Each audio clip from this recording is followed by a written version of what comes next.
Bum bum bum boom bum bum boom bum bum boom bum bum bum bum bum boom bum bum bum bum bum bum boom.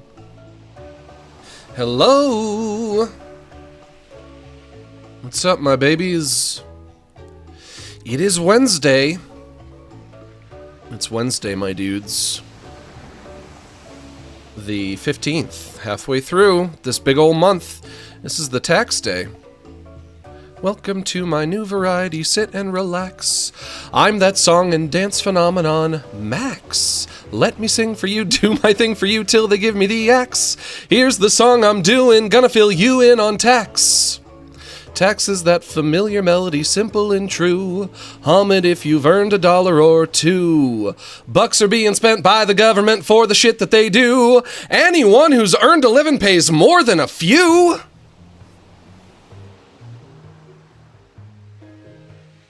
I don't think I got a refund this year. This year, I think I got... I think I broke even. I don't think I owed anything, but I don't think I got anything either. It was that kind of a year. Right up the middle. Right up the freaking middle.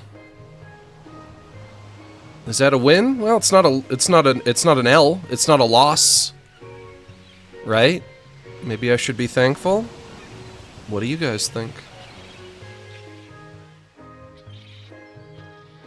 I owe them this year, first time in 40 years of working, Max. I'm sorry to hear that. You've been working for a while. You've been working for the for the weekend. Why do they have to take so damn much? What is the government doing with all that money? What are they doing with it? Flushing it down the toilet? Buying a succulent Chinese meal?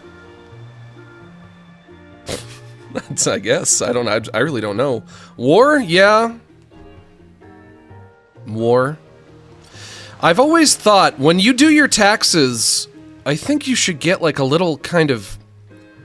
It's like a little form that you fill out where you get to decide how all of you want... How you want all of your tax dollars to be allocated. Obviously, you can't... like, the government is going to be like, listen, we're going to just spend it on... this, and this. We're gonna spend it on these things. You can't tell us what the things are. But maybe... Initiate have a good day protocol. Thank you, computer. Computer? Initiate. Computer, initiate good day protocol. Do I have text-to-speech? I do not. That's never mind. I have it in I have a plugin for Chrome that does it, right? Text to speech protocol. I installed it at one point. Can I get it over here? Read aloud selected text. Yeah, do it. No, it won't do it if I write it. It has to be on internet website already. The TTS will read. It'll read something to me if the internet website, the electronic internet computer website wrote it itself. If I read it, it says no, no, no. Nice try, Fed. When you do your taxes, it should come with a little Scantron sheet. Like, these are the things that you can choose. You have to choose some of them. If you choose none of them, then we're just gonna spend your money however we want. You don't get to choose what they are. I'm hungry? Okay, well then have something to eat, naturally. Naturally. You don't get to choose what they are, but you can choose, you do get to make the decision of like, this is how it will be allocated. You get like, you can put like 4 points over here, 2 points over there, 0 points over there. If you don't want any money going to some war in some foreign country that you don't want to support, you put a big old goose egg right there. Where would I want my money to go? Firemen? Fire departments? That's, you know, we need that. So our schools can be their best. So our roads can have no cracks. Someone fix those old train tracks. I hear you calling uncle, and I'm paying my tax. There are lots of different ways that we pay what we owe. Ahoy hoy, did you know eye patches helped sailors to adjust to the dark when they go below deck? I didn't know that, but I guess that makes sense. And I thought that pirates were all just missing an eye. Probably because they have a hook for a hand, and then they get an itchy eye and they go to scratch it and they forget that they have a hook. I thought that's why they they had the eye patches. But no, you don't get to decide how your tax dollars are spent. Not only do you not get to decide what they're spent on, but you don't get to decide how they're allocated either, and I don't think that's right. Certainly, if the government knew that there's one thing that nobody wants their tax dollars to be spent on, then they would think, hey, you know what? Maybe we should stop buying that thing. You know? So when you're filling out your little Scantron sheet, when you're doing your taxes, let's say there's a war going on in a foreign countrystan, right? They look at they get the results from people's taxes that they've done. I'm trying to explain this as best as I can. They're like, hey, wait a minute. When everyone was deciding on how to allocate their tax dollars, which we let them do because we send out the questionnaire, right? The survey. I can't help but notice, says Uncle Sam, nobody wants their tax dollars to go to the war in Forakhuntristan. Maybe we should stop it? Maybe we should not do that war anymore? Maybe we should get a new war, a new better war in another place. That's my thought. That's my thought. I've always thought that it should work that way, and naturally it won't work that way because that would be too simple. And then the government won't really have an excuse to waste money anymore, which I know that they love to do. I don't want my money to go to some country so that people can shoot each other in the head with rifles. I don't know about that, fam. How does that help me? How does that help my bottom line? How does that help anyone? Forget help, you know, I understand a lot of your tax dollars go to helping people that are less fortunate than you, I get that, but how does that help anyone? It doesn't. Naturally, it does not. It just doesn't. Let's get into it. Of course, I'm doing this whole diatribe because it is April 15th. And remember, April 15th, what a showman you are, Max, entertaining us with tax in your snazzy plaid slacks.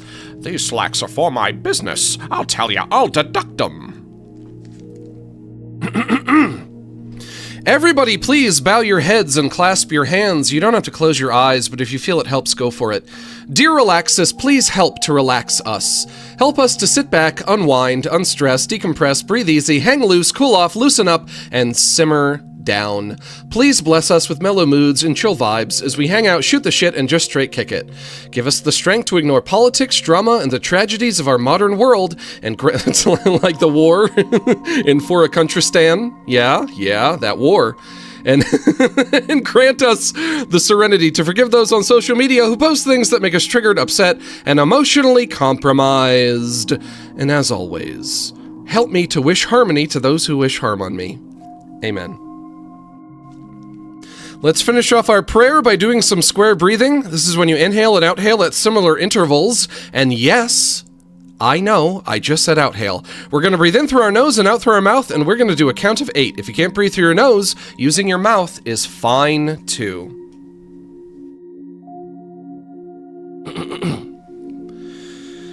Starting off in through the nose. 1, 2, 3, 4, 5, 6, 7, 8. And out through the mouth.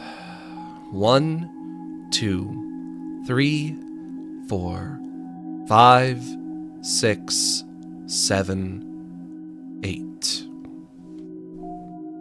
Once more, in through the nose.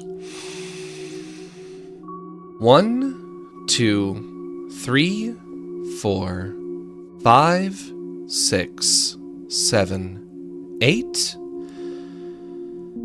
And out through the mouth. 1, 2, 3, 4, 5, 6, 7, 8.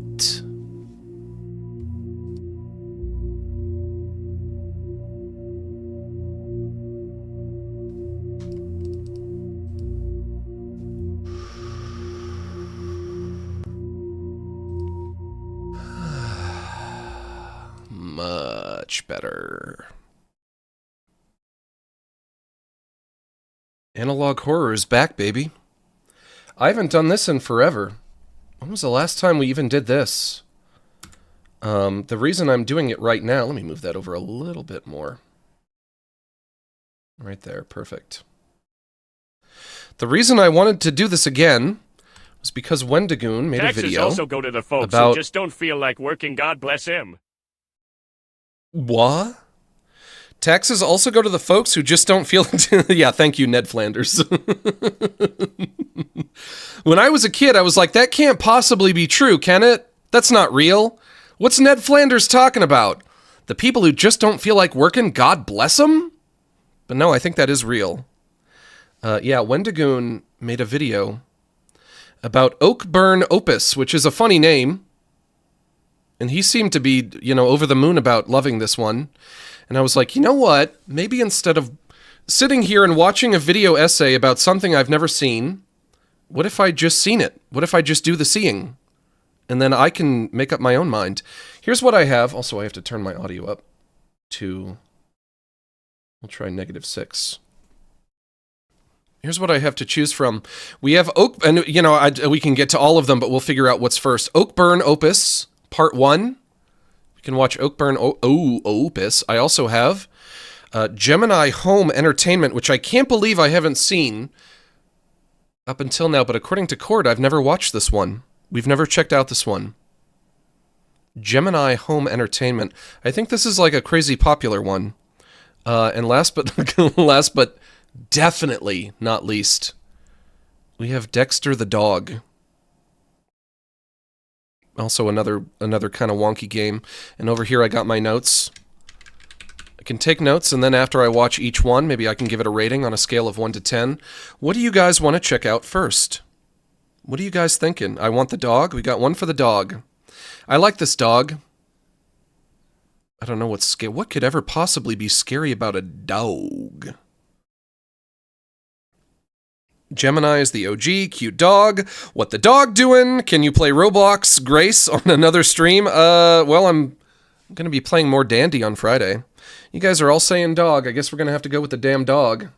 What is the dog doing? Let's find out. Let's find out what the dog doing together as a family. $10 for dog, thank you. I've already decided, but I will thank you for the dog. For the $10 for dog. For dog. Yes. There he is. There's that good boy. What a good boy. What a racket that good boy is making.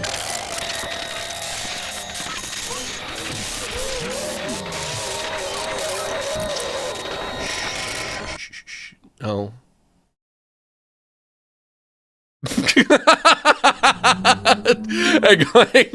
Hang on. That's it. This is the first video. Okay, now, hang on. Dexter the dog. I'm gonna say, off to a good start. That's how we're gonna start our first video. That's it. God, what a great way to start, huh? Pobre inocente criatura. I know that. That's Spanish, right? At least 6 members of my family have been stolen by hounds of the night. So, yeah, not cool. That might have been El Chupacabribre. I don't know if that was a dog. You're gonna blame that on hounds of the night? That could have been anything. It's gonna be me in about 5 minutes. I wish that was me. I wish that was me right now.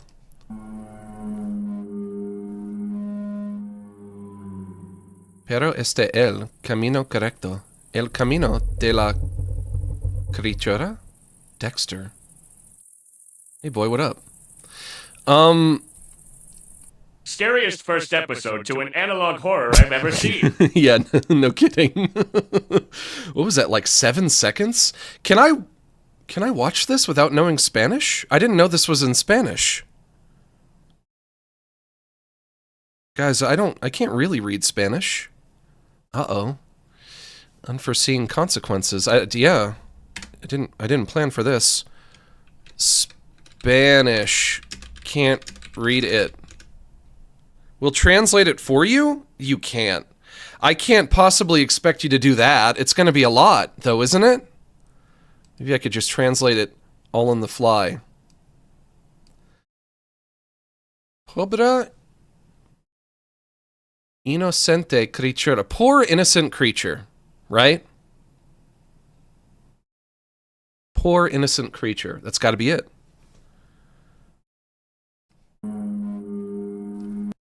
Es víctima de nuestros descubrimientos.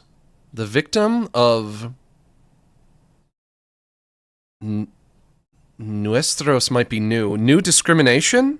I don't know if we can do this. Use subtitles. Would it have English subtitles? No, no subtitles at all. Oh, shoot.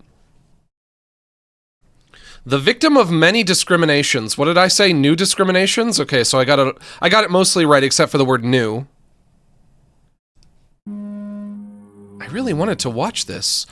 Pero este es el camino correcto. Pero, I think, is dog.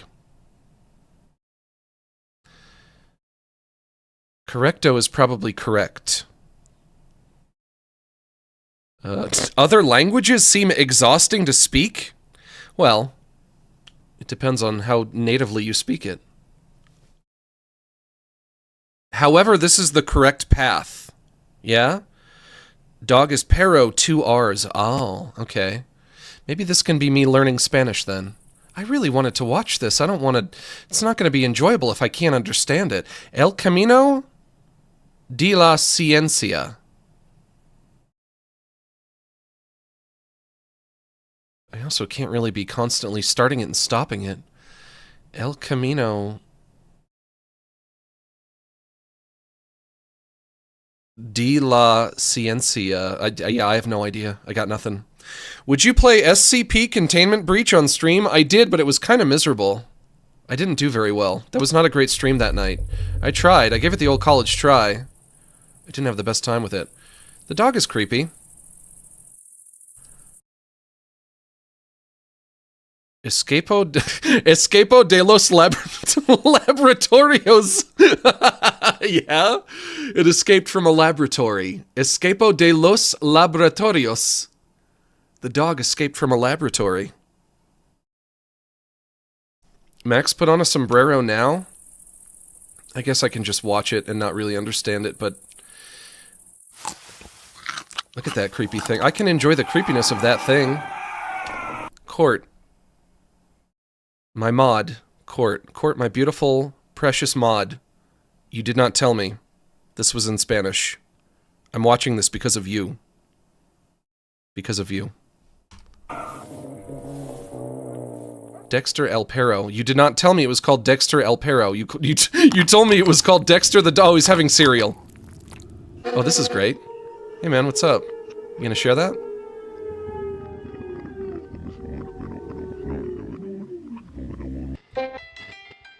Eating with Dexter. Hey, that's English. That's over already. Okay.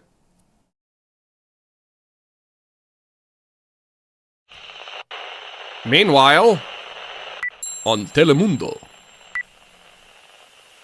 Centro de Investigación Científica? Look at this creepy thing. What do you think of that creepy thing? Pretty creepy, huh? What about this creepy thing? What if that came and got you? Makes you think. Oh, they're experimenting on Dexter. Dexter, come on out. Come on out of there. Come on out. There you go. That's a good boy. Dexter, we're here to help you.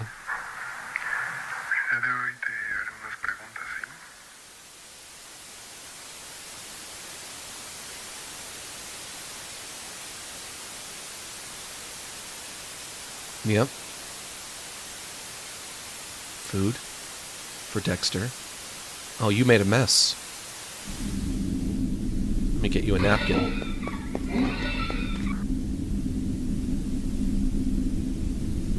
I kind of like him.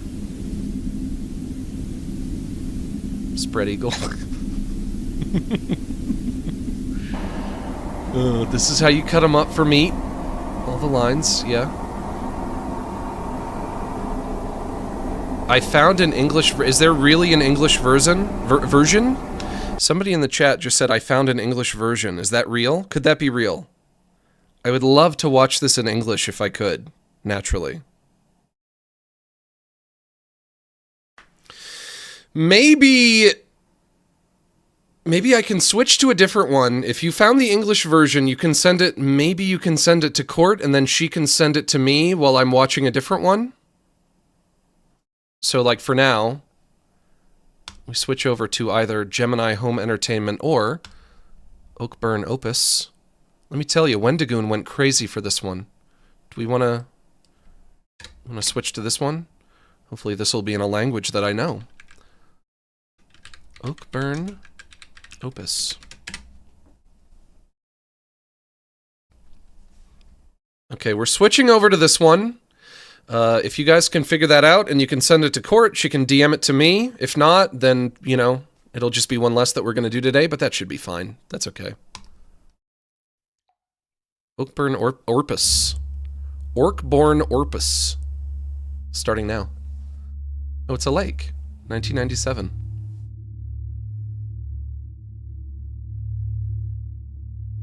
Old Oakburn population vanishes overnight. Oh, I love this already. How many videos are there?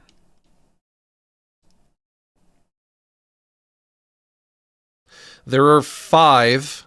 They're all like a pretty... They're a pretty decent length. I wonder if I should be taking notes as I'm watching it, or should I save my notes for after I get to the end of each video.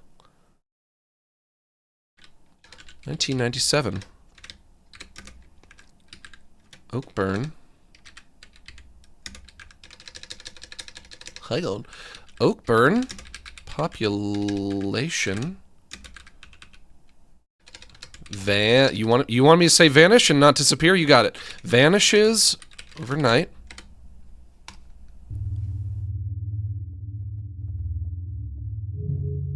(2024).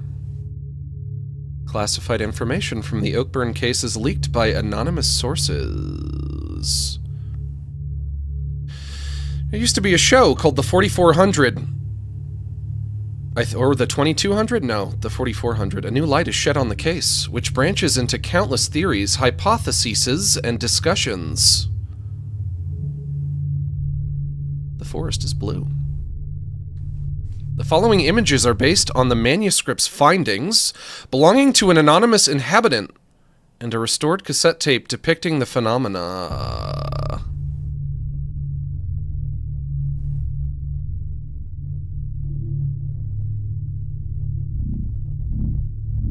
Oakburn Opus. Opus. Oakburn. It's hard to say. Oakburn Opus. Evidence 1. The flutist. Is that him?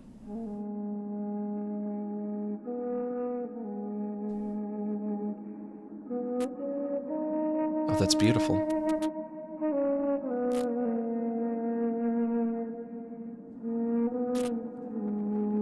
On a cold morning, the outsiders stumbled upon our gates and quickly became a welcome guest through the sweet and sweet and captivating melody of his flute. I already like this a lot.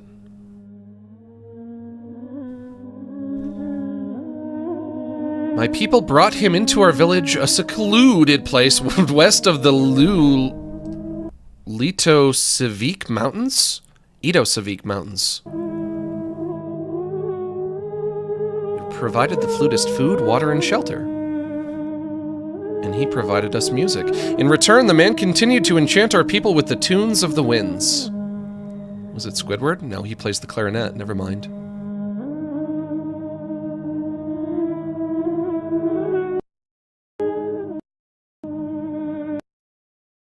Uh-oh. The children adored him, soothed by the melodic blow. The melodic blow? The melodic blow. Men and women respected him for the great entertainment and happiness provided by the blow flute. The blow flute. To the more humble folk, the flutist was a grateful form of art. Grateful form of art? It's very hard to read.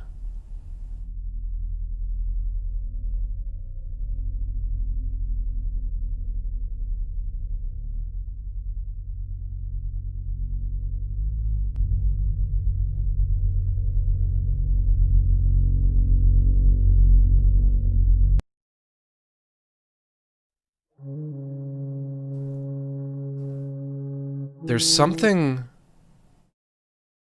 really creepy about that loading wheel when I know the video isn't actually loading.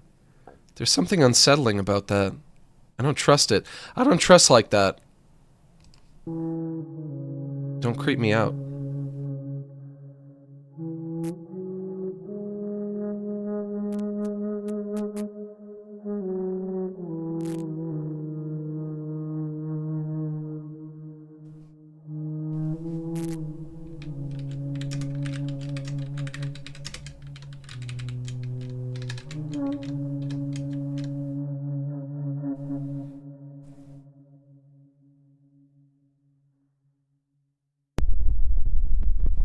He hid them under the veil of reality. Oh, he did, huh?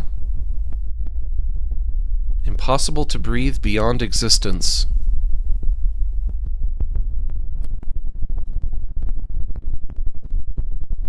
Keep looking.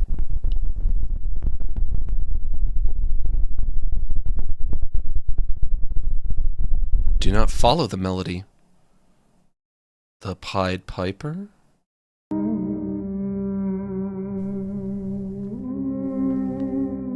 He adapted to our customs, ate and drank from our kitchen, hummed our chants, and honored our altars without ever voicing a single thought. Well, he can voice a few thoughts. That would be fine. Like, wow, this is good mac and cheese. The flutist used the wind as his words and melodies as his speech.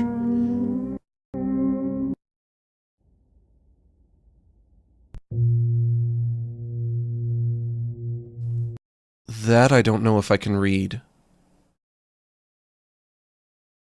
Jehii the wind. Jehii the wind. It hid flag within the wind. Within the wind, within the wind. It hid flag. Within the wind, it breached our spirit. Within the wind, the flute burned the veil. I'm not sure about that word, right? Is that flag? I don't know.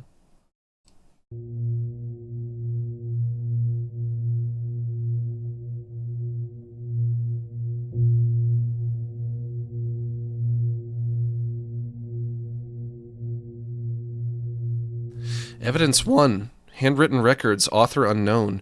Recovered by Martha Astor, 2022. Max, I have court tomorrow. Should I get high tonight or wait until after? I guess it depends on if you're going in the morning or the afternoon, and also what you're on trial for. What are you on trial for? You have court? I hope you get not guilty. By reason of insanity. So, man shows up, plays flute, is creepy. Period.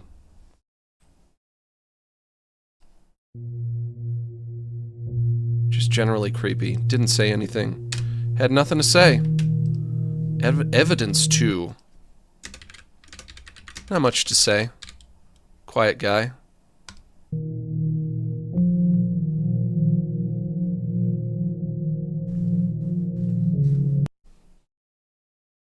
1997, the great flutist of Old Oakburn announces the completion of his magnum opus. Ah. That's how they worked in the title. A presentation is set to happen Friday night at Lake Oakburn. I think I like this. I think this is going to be good. Like I said, Wendigoon was crazy for this. He was like, this one is so freaking good. He sold me on it. And then I was like, I got to watch it myself. Hundreds of men, women, and children gather near the lake in anticipation. Oh. So. Oakburn Opus. Opus is, I think, magnum opus is like great work, yeah? If you were an artist, you were working on your magnum opus, that's like saying you're making the best thing that you've ever made ever, right now. That's your big thing that you have to make. Yeah? Opus? Maybe some kind of piece of music written by Creepy Flute Man? Hundreds of men, women, and children gather near the... If this is all going to be the fucking Pied Piper, I don't know how I'm going to feel about that. He can't... The Pied Piper didn't have a flute. He had a pipe. Naturally. He's not the Pied Flutist. He shows up. He's got his pipe. He's got his flute. He plays a magical melody. Everybody follows him right into the lake, yeah? And they drown. Could that be where this is going?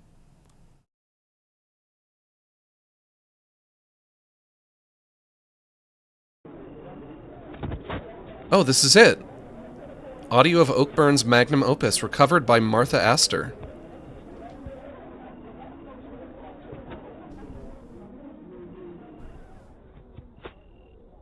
This better be good. You better not play trash. If I pass you the aux cord, you don't play trash, right?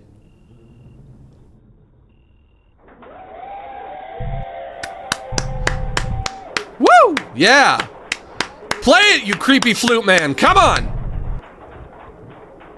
Everybody seems excited.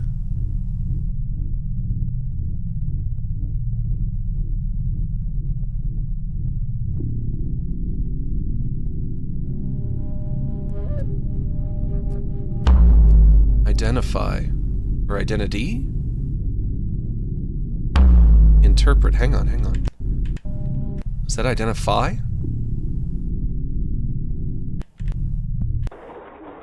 Come in. Give it to me.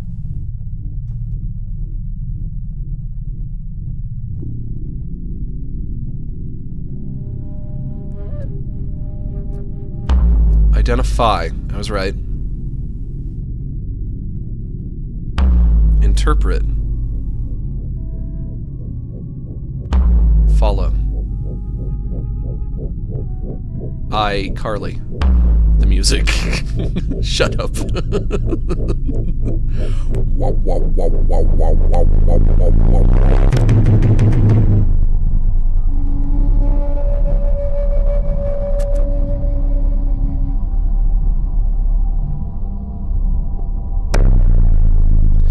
Identify, interpret, and follow.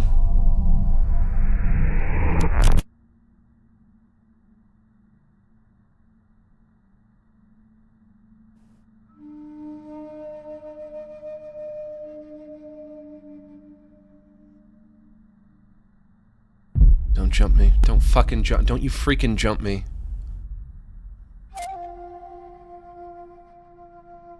Of course, you could if you wanted to. I'd be a very easy target right now.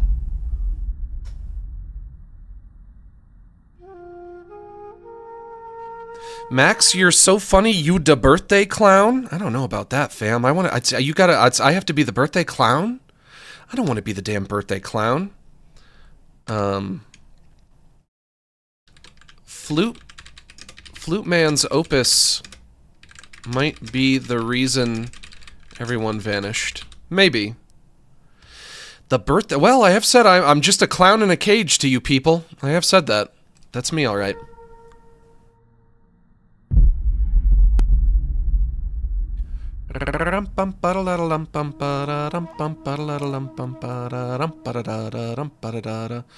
That song is called Entrance of the Gladiators. It's not about clowns, it's not about circuses, it's about gladiators. Person who wrote that song, that's what they had in mind. Entrance of the Gladiators. Did you know that? Well, now you do.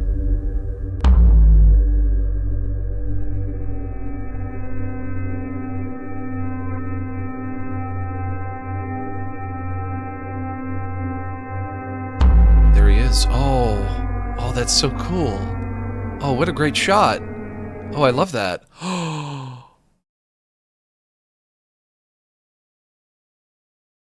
Over? Get the fake wheel again. That's fine. Yeah, I know it's not real. But it's creepy.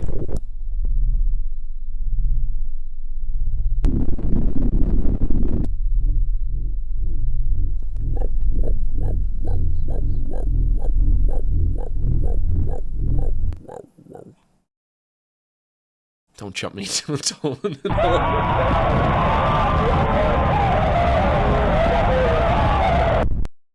Corrupted. Okay, so audio of Oakburn's magnum opus recovered by Martha Astor. So it started with everybody clapping and maybe it ended with everybody screaming? They said, boo, we don't like it. We don't like it. It's bad music. Boo.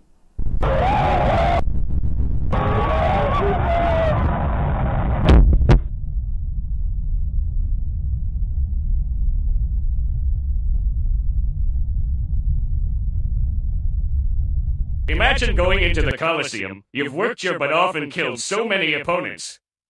And they introduce you with the circus music. Yes, but back then it wasn't circus music. It was co-opted later by the circus, by all the circus freaks, by the circus people, the ringmaster, the ringleader, by Kane, the digital teeth man, and all of the digital clowns. They said, this is our song now. The Gladiators, when they first heard that song, they were like, wow, this is great. They wrote a song just for us. But now it's silly clown music. It's sad what happened, really.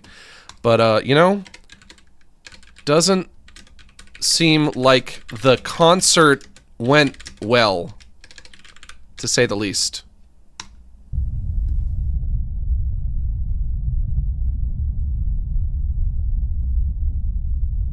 The morning after, old Oakburn woke up to silence.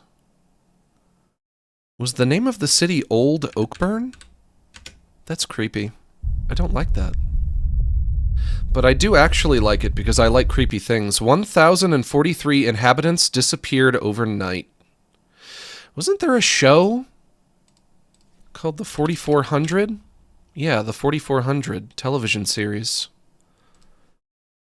This was a show that I watched, I guess maybe around 2004. And I don't really know what... I guess I don't know how it ended. I don't know what happened. But this does remind me of that, sort of. Anybody watch this show? Or was that just me? Probably just me.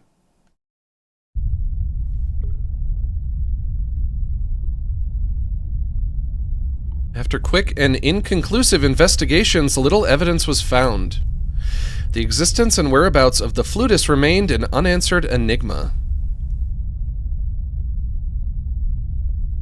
That was until 2003. And then, in 2004, the 4400 aired on Sci-Fi Network. Sci-Fi Network. Coincidence? Almost certainly. But yeah, I think the implication is that everybody disappeared after the concert at the lake. So, how can I revise what I have? Old Oakburn population vanishes overnight. Man shows up, plays flute. Creepy. Not much to say. Oakburn Opus. Opus may be some kind of piece of music written by creepy flute man.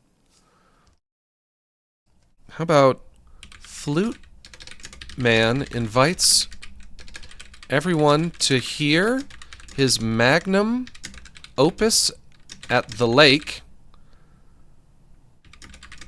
The next day, everyone vanishes. Concert didn't go well. Theory. He played his music on his creepy old flute, and everybody hated it so much that they said, "Boo, we don't like it." And he got so mad that he didn't that nobody liked it but him. He thought it was going to be great. He thought everyone was going to love it, and he got so mad that he killed them all. He killed every single one of them. That's my theory. That was until 2003. The search for old Oakburn's population continues. What happened in 2003? That's it. Next video. Video contains flashing lights.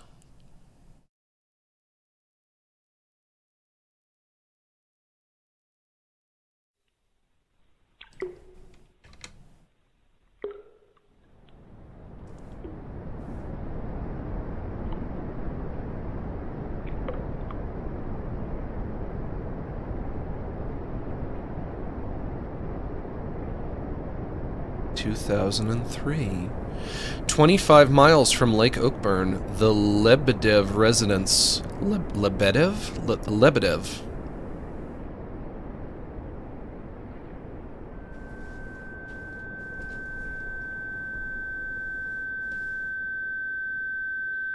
I got me a ringing in my ears. Uh-oh.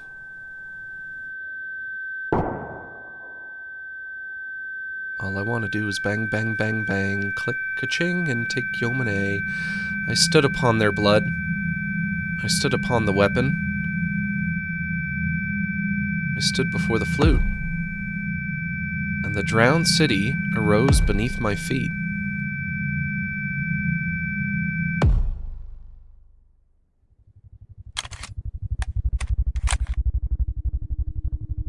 IPD. The melody crawls in. The voice under the veil commands. And the vessel answers.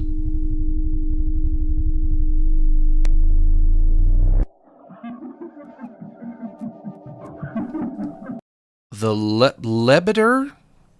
That's one hell of a name. The Lebeder murders. Okay, so 25 miles away. Murder at the old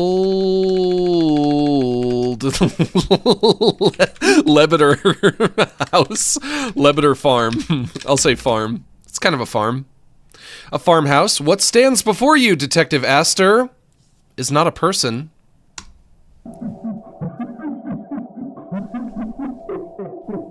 I exist incarcerated in a incarcerated? Yeah. In a vessel of the arcane.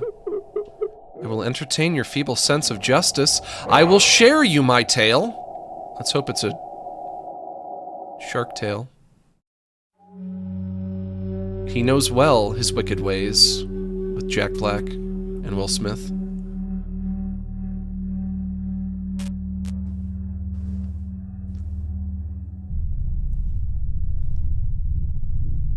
Beth and not stirred well, thanks for gifting that sub.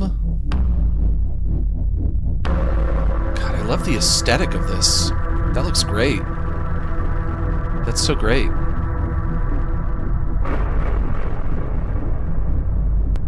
I love the aesthetic. It's good.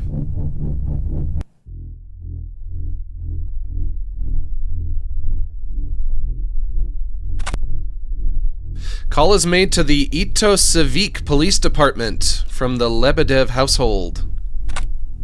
The caller confessed to having committed murder. Most foul?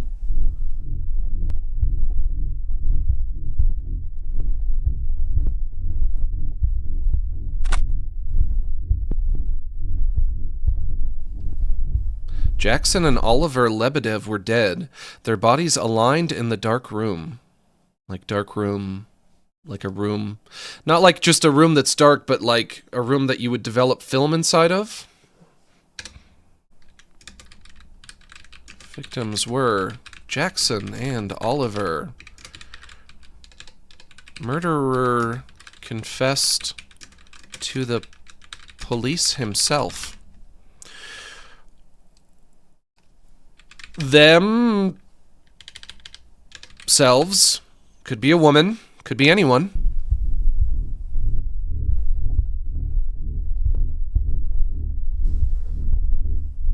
Could be a demon.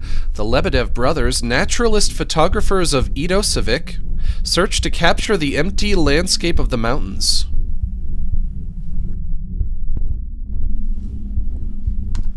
The criminal was never identified. For the convenience of this investigation, the killer will be addressed by the pseudonym John Doe. Wolfo, don't do that. By the pseudonym John Doe. Chicken Noodle Soup, thank you for joining the Goofball tier. We love having you here. Welcome to the winning team. The criminal was never identified? But he turned himself in. Never identified to the public. Jackson and Oliver... parentheses, brother. Nope, hey, nope, stop it. Go away. Stop it. Either lie down or go away. Pain in my ass, animal. Fucking animal. Filthy mongrel animal that I despise. He always has to go right for the fucking wire every time. The criminal was never identified. For the convenience of this investigation, the killer will be addressed by the pseudonym John Doe. Do I want to say it's a man then? I'll go back to himself. Didn't say Jane Doe.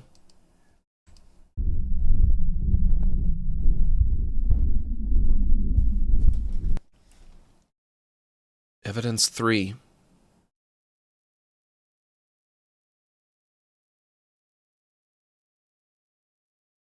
A timeline based on the interrogatory... Interrogatory? Interrogatory? What does that word mean? I've certainly seen the word interrogation. Interrogatory. Is that something that people say? Interrogatory. Based on the interrogatory of John Doe, conducted and recorded by Detective Martha Astor. Interrogatory. It's a new one for me, yeah. John Doe is led by the melody of a wind instrument. Oh, the flute. Emanating from Lake Oakburn.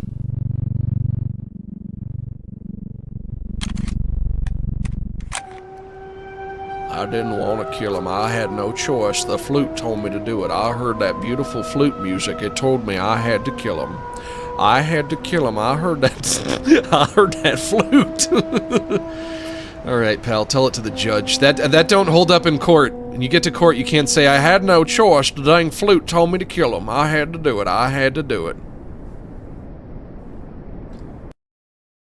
Hi guys, and Max. Sorry I've been gone so long. Chemo sucked, but I'm officially cancer-free. Hey, good job.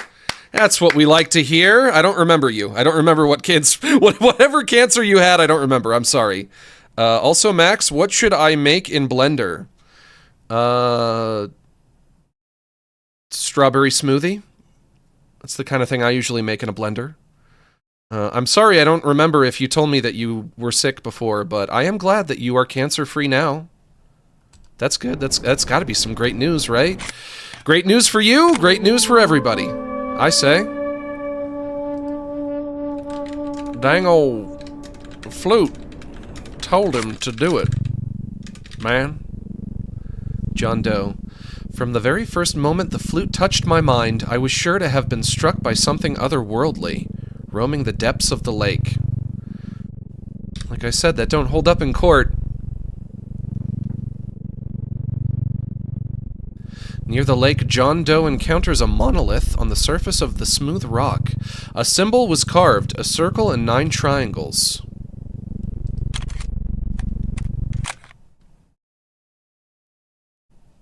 Okay. Murderer encountered monolith with a carving of a strange symbol. And I'll just remember what it is. I assume there aren't going to be multiple symbols in this story. I witnessed in clear and inscrutable reason the flute and the man. They taught me wisdom from the bottom of the lake. the drowned city, and the millions who rest there. He raised me in that instant as a vessel.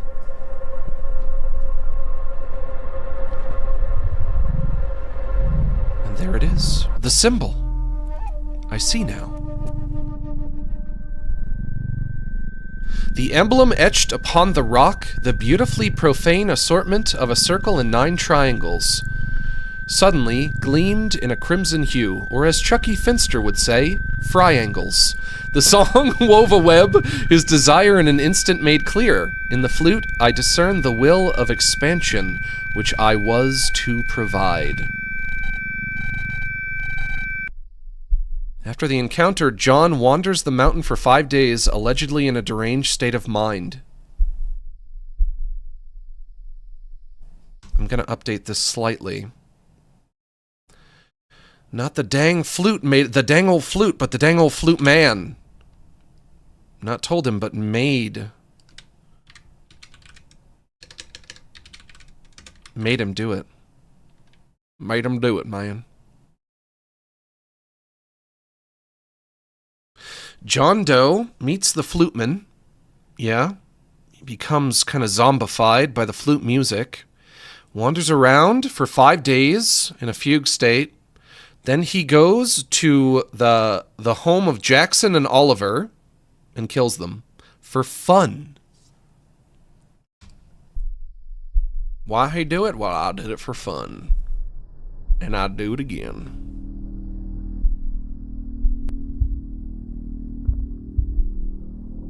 John comes across the Lebedev residence. Uh-oh. And he got a boner? From killing them?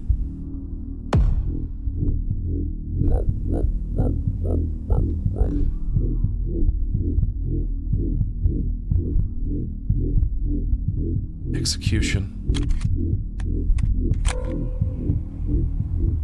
Of course, what I would like to know is, did he find the monolith with the symbol on it before or after he found the flute guy? I do not know.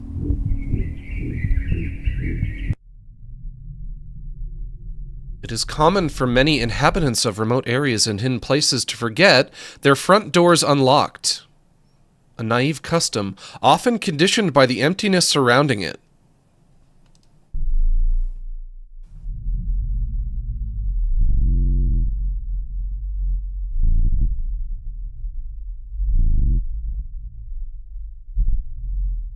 Marv Pias?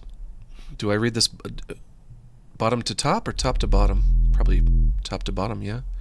Through the window, I beheld his lichen shape, that means werewolf. The specter whispered in evoking horror his unfathomable name, Marv Pias. Marv Pias. Queer name, by the way. I can't take you seriously with that name. How could I?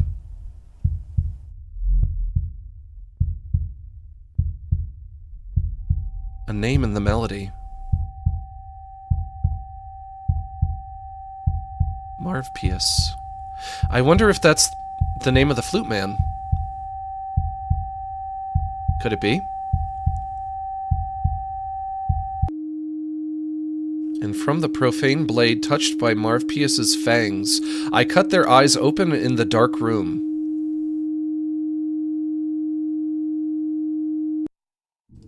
John Doe furtively strikes the Lebedev brothers. Jackson takes a pickaxe hit to the thigh, snapping the femur, and is left debilitated. Oliver drags Jackson to the dark room at gunpoint upon performing a suboptimal tourniquet.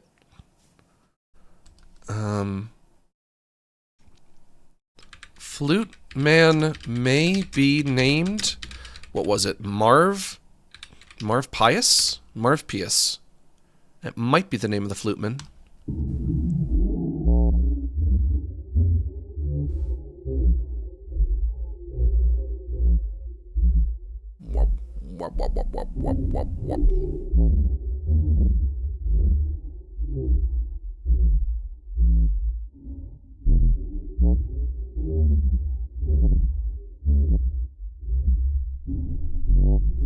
Look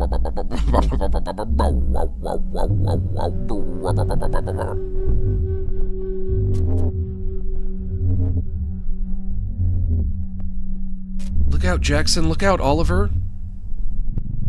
Hi, Max. I wanted to say I love your work. I love you. Thanks. I love you, too. Are you the fluteman? Get out of this house. Get out of this house. We don't want no dang fluteman in here. Get out of here, Marv Pias. Weird name, by the way. I'll never respect you.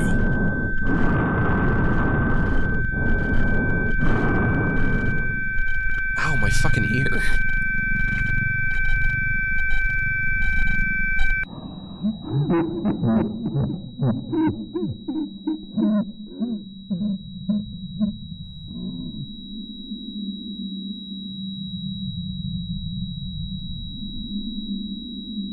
Hello? Oh! Got him!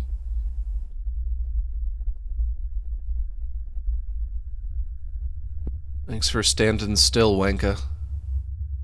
The sniper said that. From TF2. You stand still, they'll get you. And you were standing so perfectly still, why, it's almost as if you were a photograph. And that's how they get you.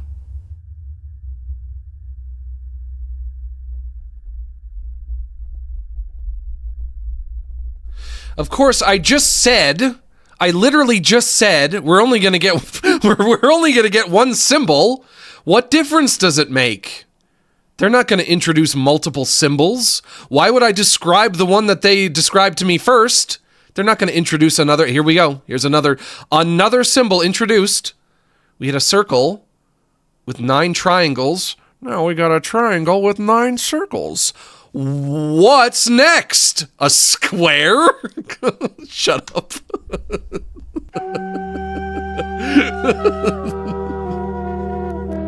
Stupid.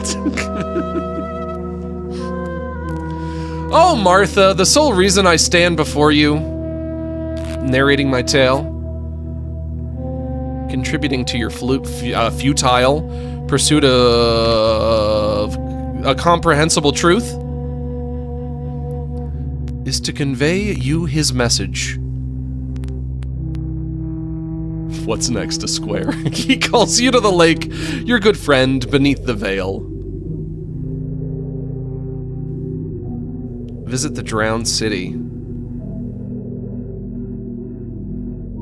Your failure to heed his warning will bring the same fate upon you. Excuse me.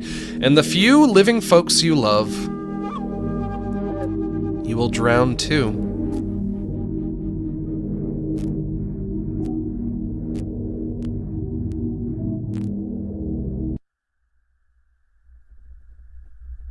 Marv Pias, I presume? Is that you?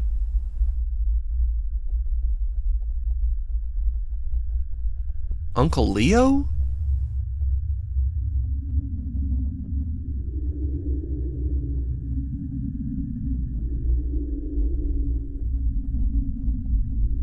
Oh.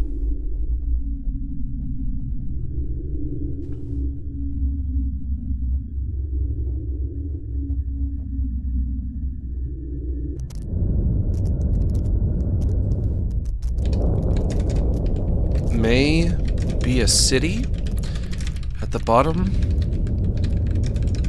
of the lake. The drowned city.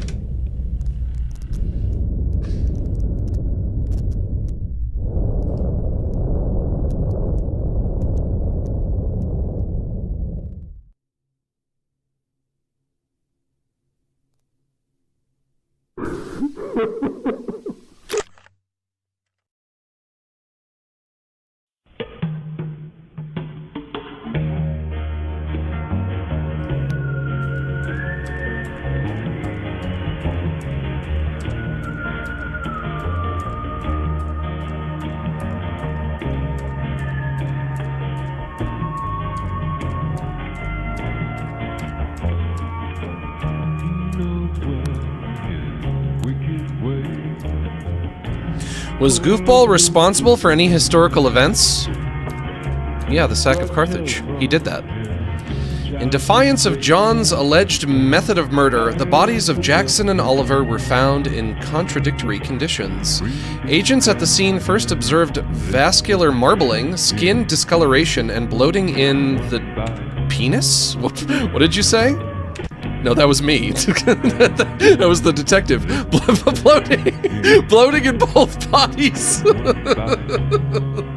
That was the detective. And an autopsy analysis revealed pulmonary injury. I'm not sure what that means exactly. Injury to the heart?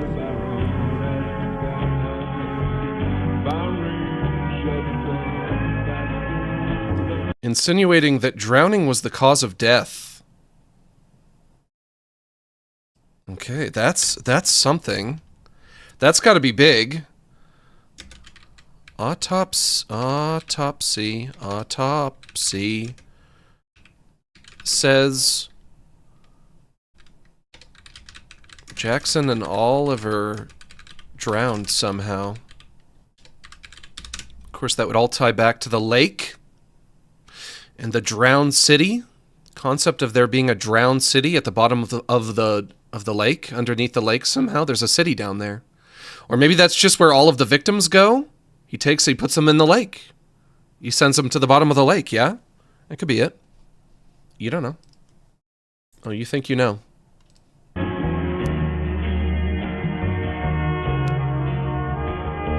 got sexy saxophone. Hey, good job.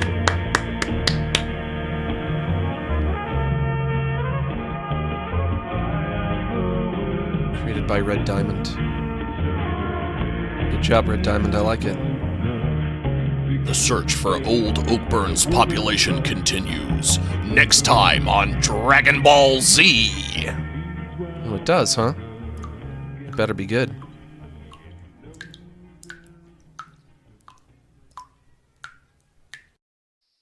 Warning, video contains flashing lights and images.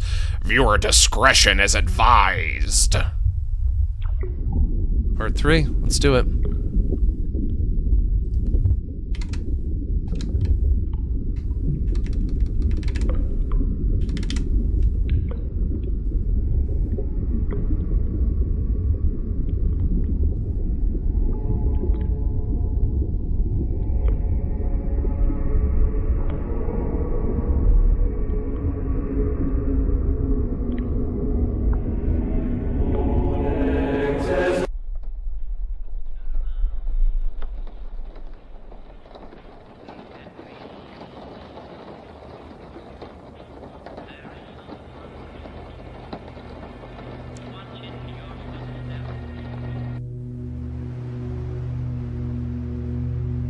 The land remains still, accursed by a tragic silence for over 5 years.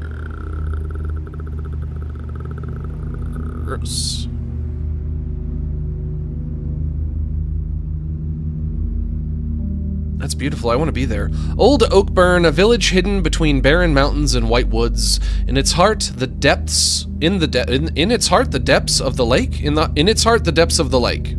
A single road connects the village to its neighbor town, Idosavik. After 5 years of neglect and decrepitude, it has become treacherous. Overgrown with weeds and twigs, the path barely visible amidst the snow. Decrepitude is another word I've never heard, but at least I can understand what that would mean.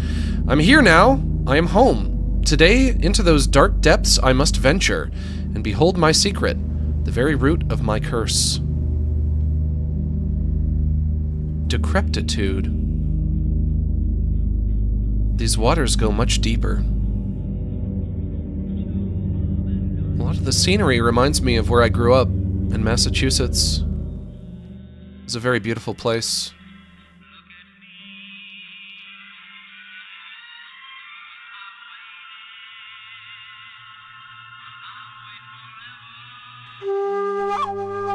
Hey Max, recently a cat of mine gave birth to 2 gray and black cats, but she's a tabby, really odd. Ah, yes. Recessive genes. The concept of recessive genes. It'd be like that sometimes. That's what they do. That's what they do. That's how it works. It's amazing, isn't it? that that can happen?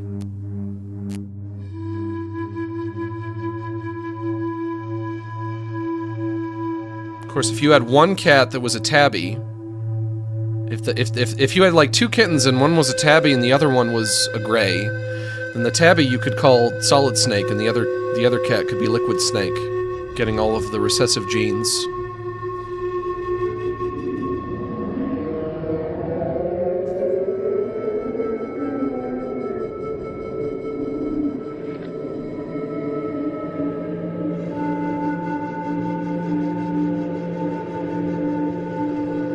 Oakburn Opus 3, Part 3. That's what I say, yeah? Yeah? Start the damn show. I know what I'm watching. I know what I'm watching. Start the damn show.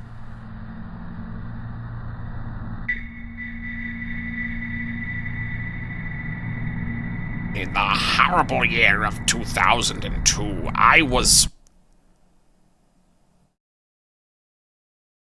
14? I don't remember. I know I graduated in 2006, so yeah, I might have been 14. The investigation begins. Martha Astor returns to Itosivik. Have we received any kind of confirmation on who Martha is exactly? I've seen this name a lot. Martha Astor. That could be anybody. I don't know if I know who you are.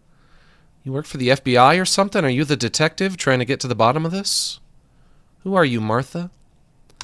Martha, who are you? But also, the investigation begins. Martha Astor returns to Itosivik.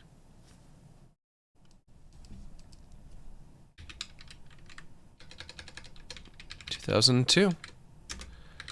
Investigation begins. And when did all of this start? This is why it's good to take notes. I can just scroll up. 1997. It all went down in 1997 and they didn't get around to investigating it until 2002. Martha, what were you doing? What were you doing? Martha returns. Martha, I don't know who you are, but you're back. Martha's back, baby. Maybe she grew up here and then she went off to the big city and she joined the FBI and now she's back to do the investigating. Maybe. Maybe.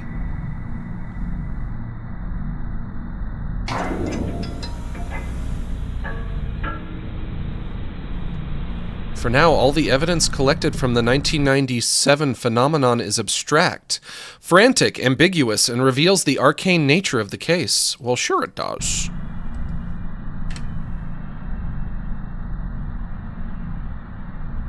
Manuscript findings, diaries, newspaper entries, and the cassette tape depicting the magnum opus. In some of these samples, one notices a strange constant.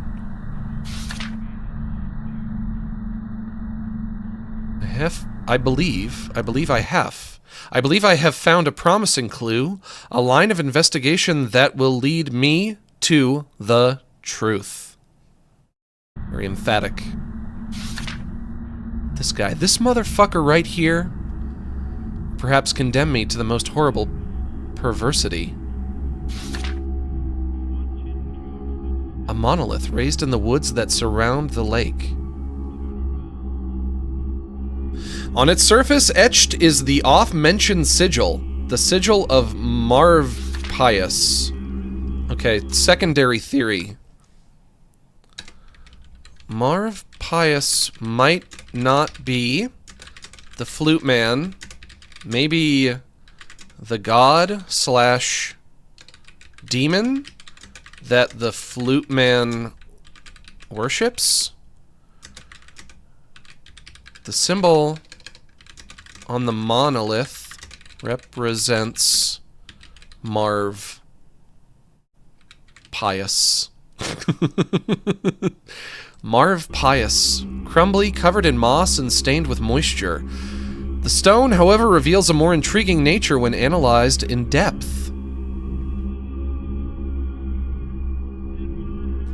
Marv Pias is such a goofy name. You know, it might sound cool if we knew how to pronounce it correctly, which we don't know that we are.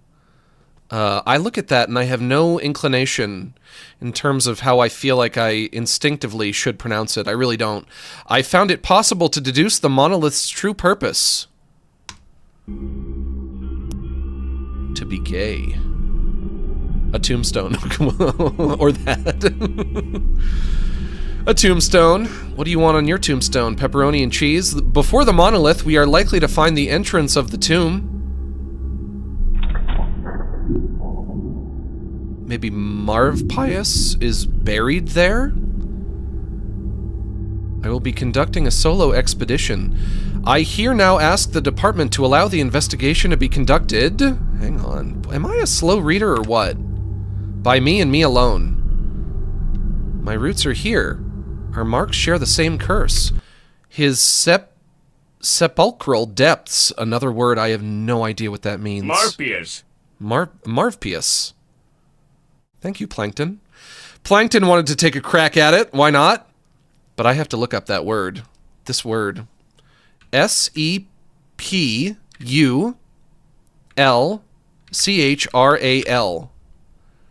Relating to a tomb or interment. Or interment.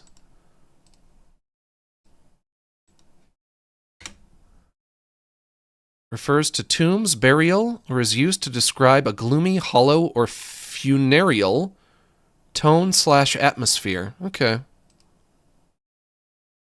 Marv Pias. Could this be his grave? And also, it does seem like Martha probably works for the FBI and grew up in Oakburn. God, I really like this. I like this a lot.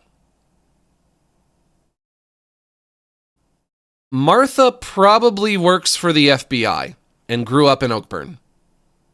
I feel pretty secure in that assumption.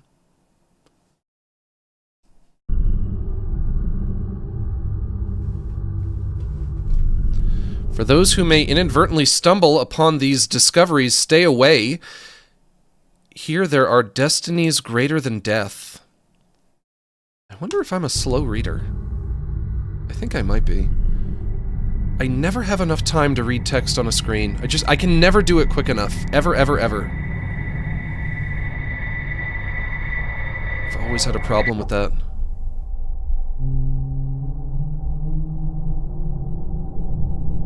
Ooh, what a cool shot. I like that.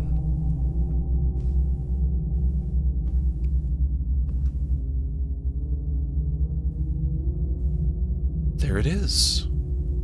The grave.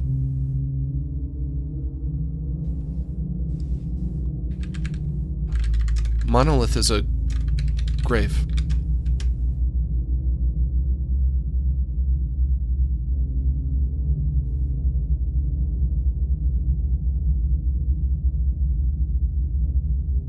You dig there? Dig it up. Dig up his old bones. You gotta dig 'em up now, son. You might as well dig 'em up. Necropolis, Segment 1.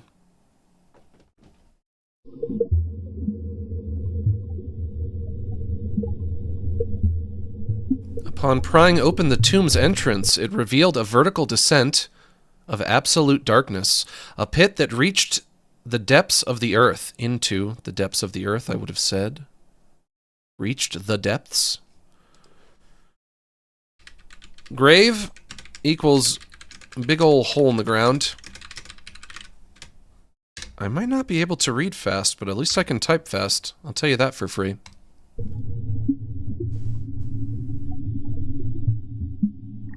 And from said pit, a horrible smell, a putrid, rotten miasma rushed into my nose or nostrils. Despite the unbearable exhalations, I passed forth and began the descent.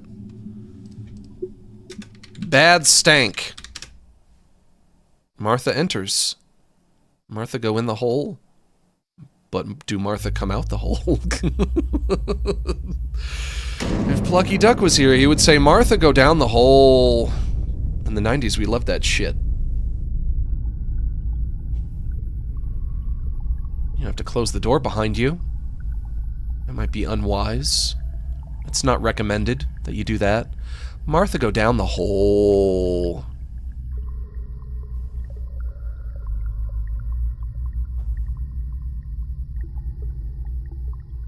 So, now I'm in the hole. Hey, hey YouTube, it's me, I'm in the hole. I have to do my vlogging from down here. Black moss covered the walls, forever damp. The smell of fish carcasses, putrid scales. Disappearing into the ossuary, a gentle walk to cursed ruins. Ossuary, a word I don't know. To meet what roamed the ancient grounds. Whoever made this has one hell of a vocabulary. Ossuary. I guess maybe I shouldn't look up every word, but I will look up one more. OSS. Ossuary? Ossu, R-A-R-Y. Can look up one more. Just one more. Whoop, hang on. Hang on, go back. Thank you. O-S-S-U. No, there's no first R. It's just the second R. So, O-S-S-U. A-R-Y? A chest, building, well, or site designed to store the skeletal remains of the dead, serving as a respectful final resting place. Okay, grave. I'm just gonna say grave. Or mausoleum. Yeah. Grave. Grave, mausoleum, catacombs. How come they don't make catacombs anymore? If you go down into an old catacombs, it's from like 1,000 years ago. How come we don't do that shit anymore? We should be making catacombs in the big 2026. I don't see why not. You tell me why not. You give me one good reason. The pungent abyss of the mortuary dragged me to secrets long forgotten, to disrupt knowledge better left unseen. A terrible familiarity, repressed memories of times of wraith, afflicted me in short flashes. The terrible burden, this obsession, being dragged to things occult. Ethan. Was this how you felt? Martha's husband, Ethan, or brother, or father. You wouldn't call your father Ethan. You might call your brother that, or your husband, or your boyfriend. Martha knew someone named Ethan.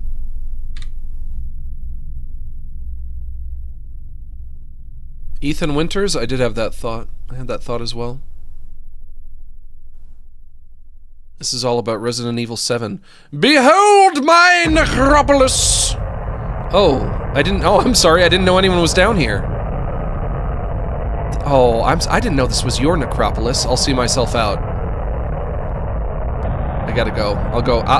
I'll see myself out. I gotta go. I'll go somewhere. I like all of your eyeballs, though, all over the walls. That's great. I love what you've done with your necropolis. Necropolis? Hey now. Hey, take it easy. Easy. Careful. Y'all mind if I say this word? Crap.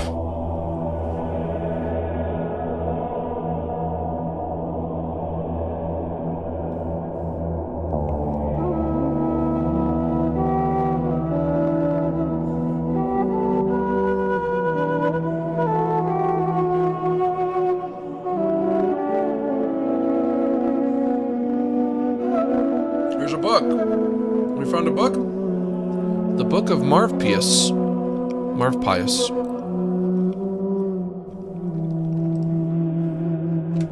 Martha finds a book in the grave.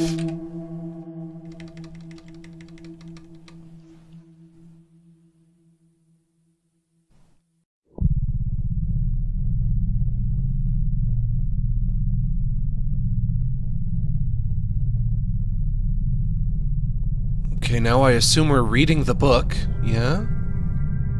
Coming out of the lake. Whoa. Okay. I know I'm not a fast reader, but you gotta give me more time than that. Long after the wrathful times when the serpent's tongue no longer hissed, the drowned artist, Marv Pias rises.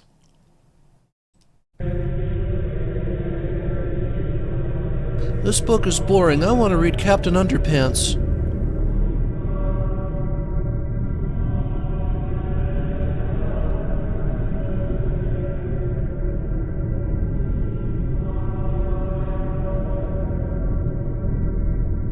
Risen from the pungent water, carrying the darkness of those eldritch depths.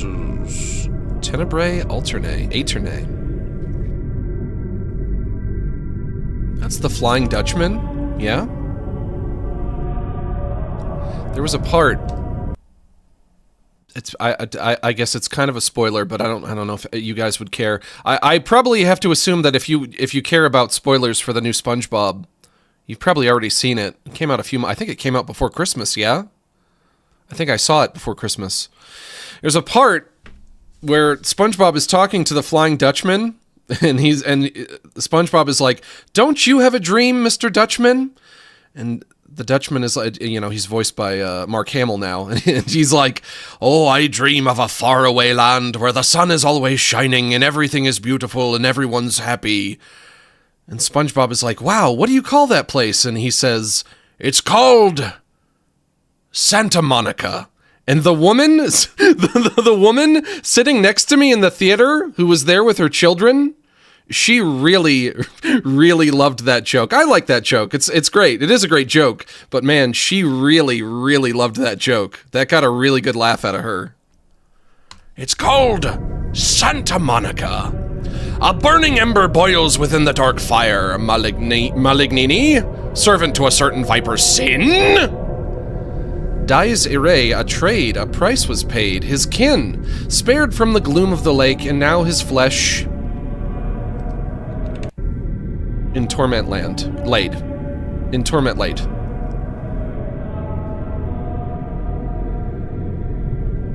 Rise, a call from beyond the veil. Roaming the last ring. Face the fire. Peccatum tomb. His wail.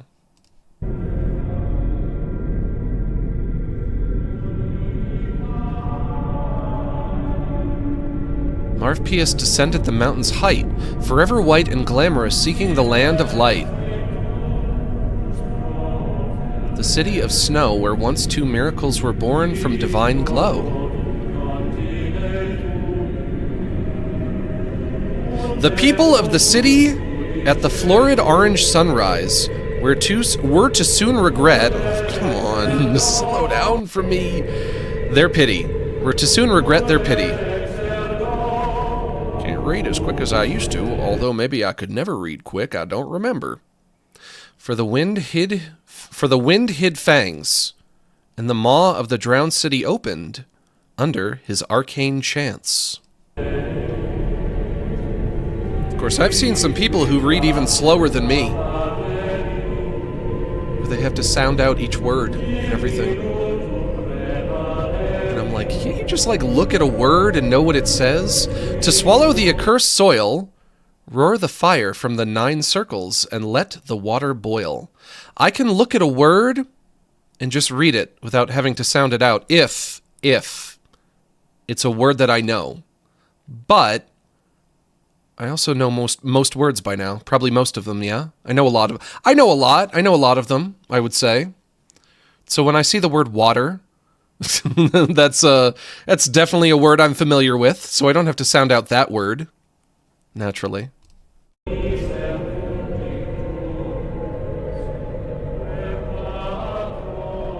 I know every word on the page right now.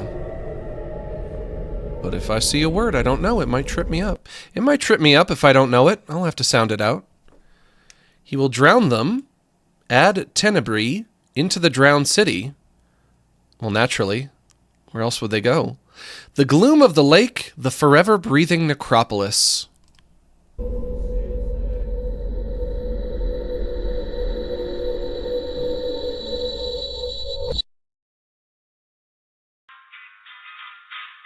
Segment 2, Segment. to Reunion. Reunioni.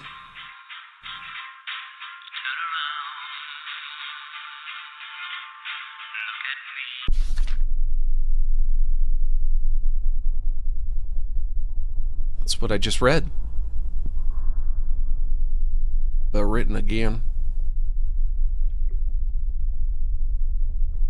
Oh my god, my name is in the book! They wrote my name in the book!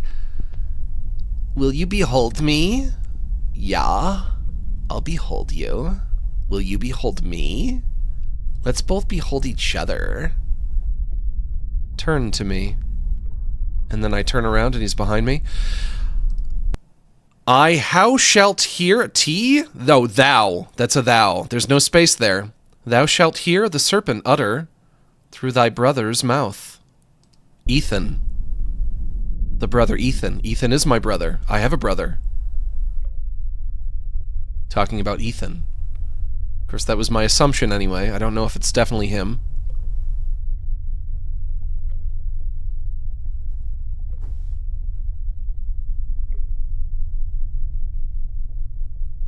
What if you found a creepy old tome, a dusty old tome, with evil stuff inside and your name was written in there? What would you do?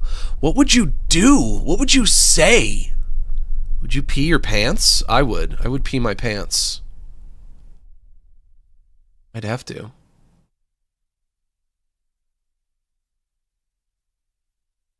Studio disconnected.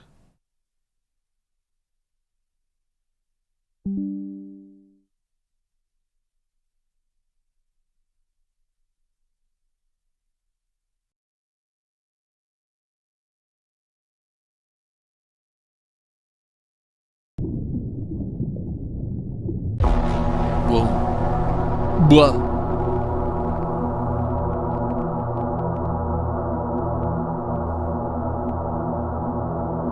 The dusty old sarcophagus of Marv. I found it. I found the sarcophagi. Martha, what a beautiful eyeball you have.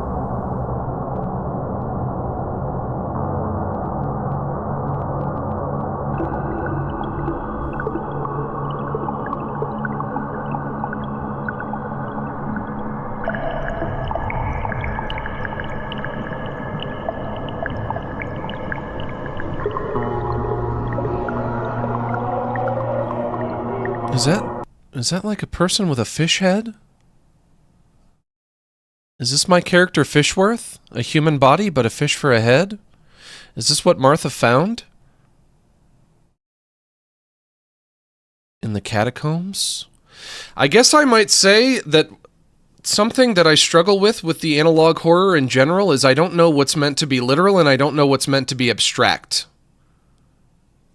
Am I looking at something literal here? Is this something that she found?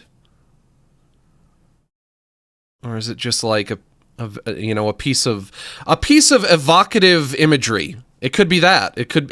That's all it could be. I do remember always having that problem with the analog horror. What's real? What's not? I do not know. But there might be a fishman. We might have a fishman. You guys ever see that movie, The Shape of Water? About a woman who fucked the fishman? Hey Max, do you like David Lynch? If so, what's your favorite movie show from him? I don't know. I would say that I like him as a person. I don't know if I'm familiar with enough of his catalog to have a favorite, if that makes sense. I think that's probably fine. I think I can say that. I do really like Eraserhead. I haven't seen it recently. But I remember the first time I saw it, I was like, wow, that was really cool. What a weird movie. Weird and cool and interesting. Gives you a lot to think about. I tried watching Twin Peaks once, and tragically, I did not finish it. I didn't get to the end. But I have a lot of respect for him, even if I haven't consumed a lot of the content that he used to make. Because I love any kind of artist who can give people something to think about. It seems like so much content out there is all about just like spoon feeding you your entertainment. And I think I went over this when he died. When did he die? Was that last year that he died? Or was it the year before that? I think any artist who can provoke the audience to think, that's great. That's what they all should be doing. That's what every artist should do. But you know, more often than not, people like to be spoon-fed something. But he would never spoon-feed you anything. It's not really possible to watch something that he made and not be provoked into thinking. You have to engage. You have to engage with it. You have no choice. He gives you no other choice, and I like that. I respect him deeply for that. That's great.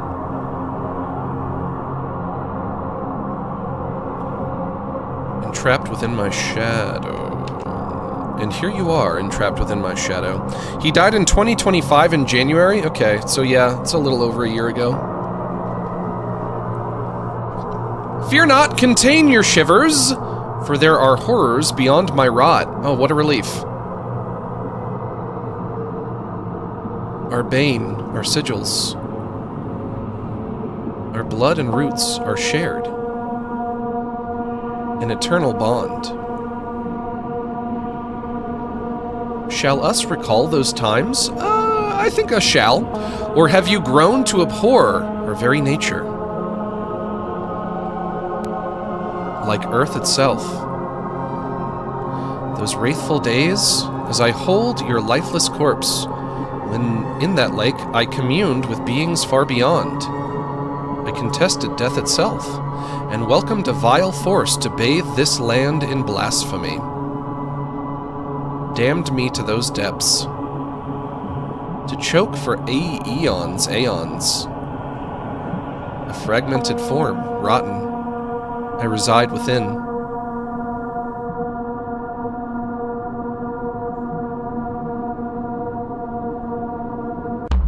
Brr. What did that say? What did you say? What did that say? Thy brother's mouth. That thing about the thing about it being said from out of your brother's mouth is the brother Ethan. I do have to say, Martha, unless I'm just totally media illiterate, which I might be, I could be, Martha, maybe, no, not me, I have to commit, Martha finds, and yet I feel silly to even write it, because I'm so stupid. Martha finds a fish man. I have to say it, yeah. I don't think it's meant to just be illustrative. I don't think it's just a cool visual. I think it's probably meant to be literal, right? Martha finds a fish man in the grave. Martha finds a book, and then she finds the fish man. The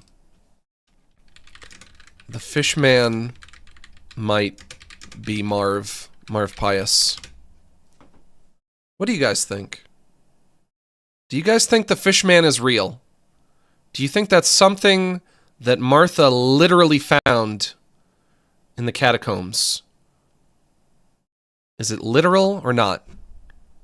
I think it's real.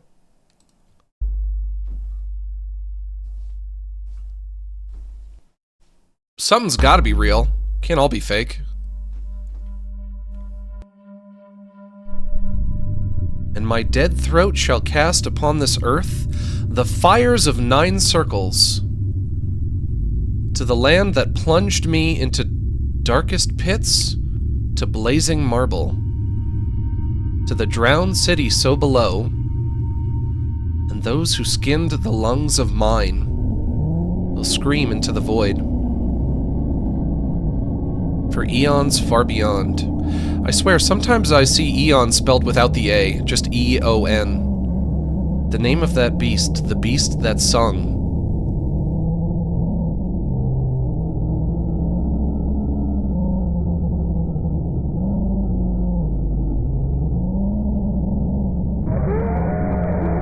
Marv Pias. Hang on. Now I have to read all of that again, knowing that it ends with Marv Pias. Now that I know that this is us talking about Marv Pias, I have to read this all again. And my dead throat shall cast upon this earth the fires of 9 circles. To the land that plunged me into darkest pits, to blazing marble, to the drowned city so below. And those who skinned the lungs of mine will scream into the void for eons far beyond. The name of that beast. The beast that sung. Marv Pias. That's him.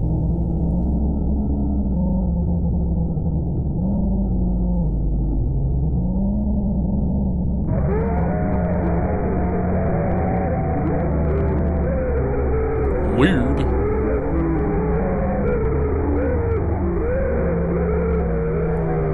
The morning after, hang on, let me read it.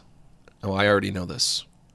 The morning after, old Oakburn woke up to silence. 1,043 inhabitants disappeared overnight.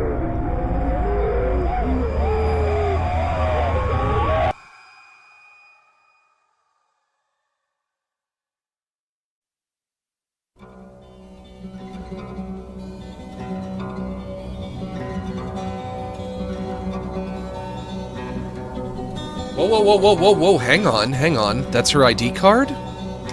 IPD, special agent. No, she's not in the FBI, she's just a cop, yeah? Do I have that written over here, that she's in the FBI? Works for the IPD. As a cop. Not as a coop, as a cop. Do you like how I walk? Do you like how I talk? Do you like when my face disintegrates into chalk? I got a wonderful wife. I got a powerful job. She criticizes me for being egocentric. You practice your mannerisms into the wall. If this mirror were clearer, I'd be standing so tall. I seen you stumbling over clovers on the side of the hill. I was observing the birds circling in for the kill. Okay. So she works at Itosavik Police Department, not for the FBI, but that is her. That's her right there. Do I want to take note of all of these other images? Or is that all irrelevant? Do you like how I walk? Do you like how I talk?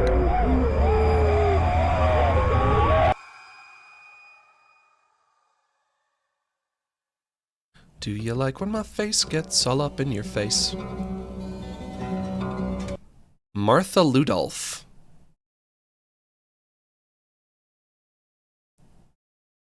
That's not her last name. It said that her last name was Martha Astor, right? Not Ludolph. Yeah? There's the inverse symbol again. And then we get hit with the other symbol, and we get a different name. Martha Ludolph, 1852.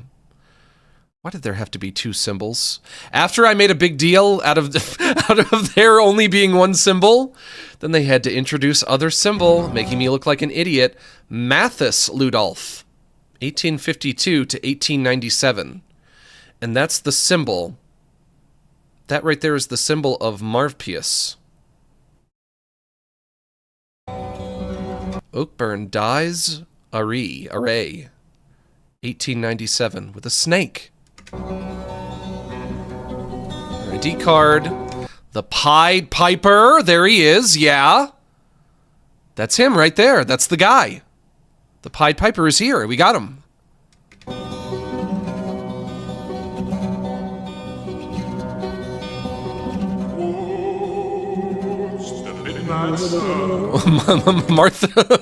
Martha Astor's findings were recovered in mid-2010 and remain classified until 2024.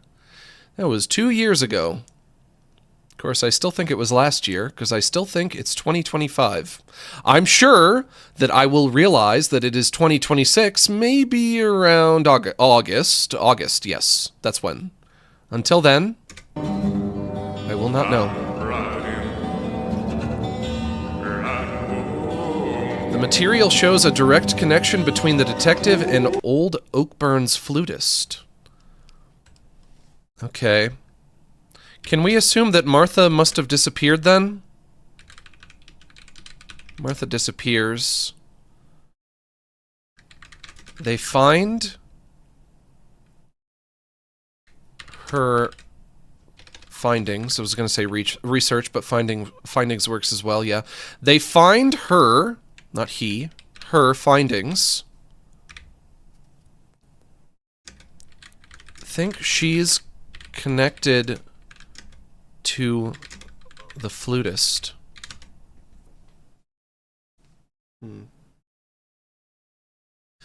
I wish I knew. I wish I knew if the flutist is Marv Pias or not. I still don't know. Or maybe the fish man down in the grave is Marv Pias? I have so many loose ends here. It's hard to say. Marv Pias is the flutist? Okay. Well, according to you, but maybe but maybe you're wrong. I don't know who's right and who's wrong. My intuition, unless you do know because you've already seen all of this and I haven't, and I'm just trying to figure it out right now. My intuition, Marv Pias is not the flutist. Marv Pias is the fishman demon god thing down in the grave that the flutist would worship, that acts on behalf of. Marv Pias, the fish demon, calls out to somebody. He reaches the flutist, right? A person who lives up in the world. And then the flutist is kind of like doing his bidding and recruiting more people for him. That's my theory, anyway. Current working theory. Also, another theory, Martha has a brother named Ethan. Additional theory.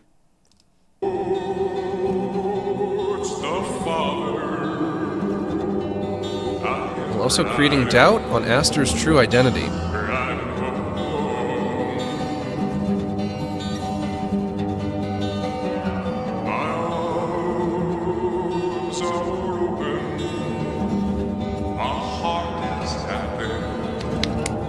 I love it. I love it! Great job on this. Red Diamond? That was episode 3. We've got... Wait, do we have more? We've got 3 more. We're halfway done.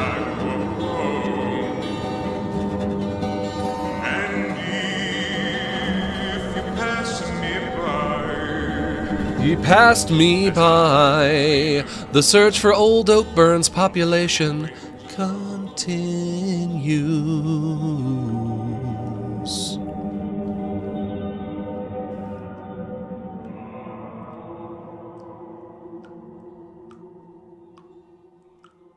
Bloop, bloop, bloop, bloop.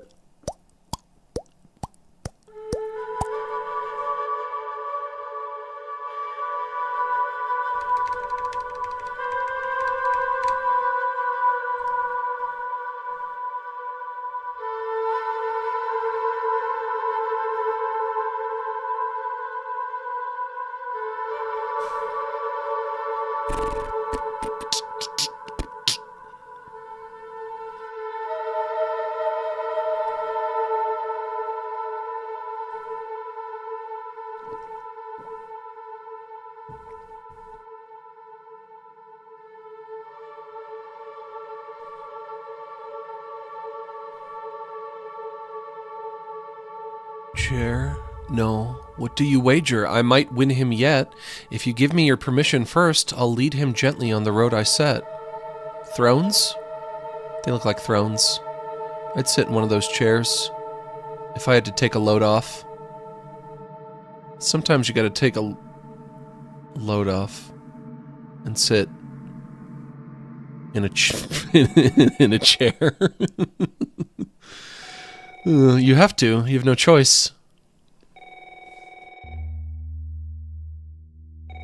Everybody talk about taking a load off. How come nobody ever talk about taking a load on? If you know what I mean. 75% discount on memorial services. Do you know somebody who's dead? Martha Astor? This is your phone. This is your gun.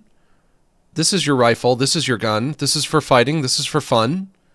But also, why do you have a memorial services coupon? A 75% discount. That's really good. That's a really, really good discount. Imagine if you could get a funeral 75% off. That'd be so cheap. Your call has been forwarded to an automatic voice message system. Hello? Please record your message. Hello? When you have finished recording, you may hang up or press 1 for more options. Carter, listen to me. You're making a mistake. That's her. I see her. That's a video game. That's not real. I guess it can be a cartoon. It doesn't need to be real footage. But, if you bust out the animation, if you introduce animation into analog horror, does it not just become a cartoon at that point? It's not analog horror anymore. It's just a cartoon. Yeah, right? I think so. I would say yes.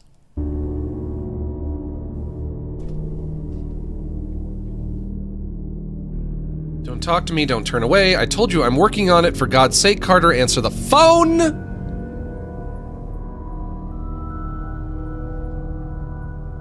Just where the hell are you? What the hell were you thinking with that message? Stay away, Anthony, please. Don't follow the melody.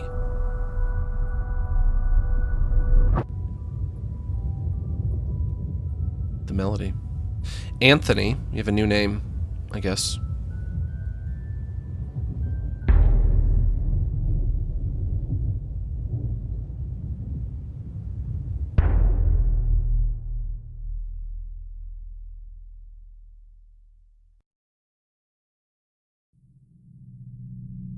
Part 1, Call in the Wind.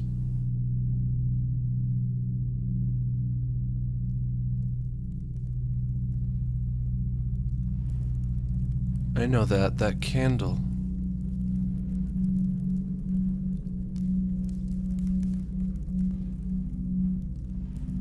I've seen candle before.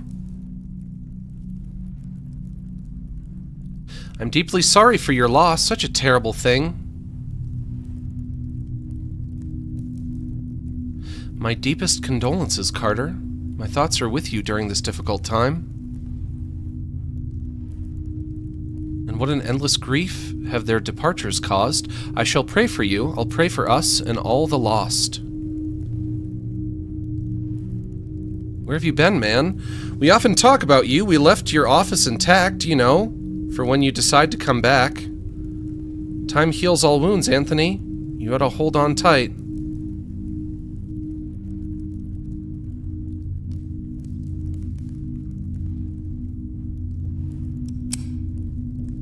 December 3rd, 2023.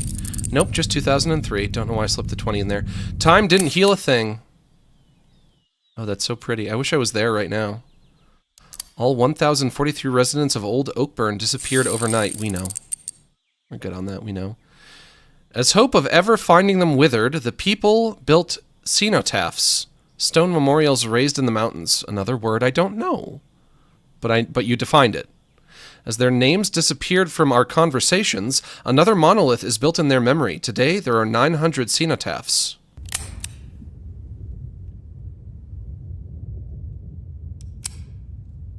Yesterday, 2 more were built. For among the 1,043 missing are my wife and daughter, Catherine and Ashley Carter.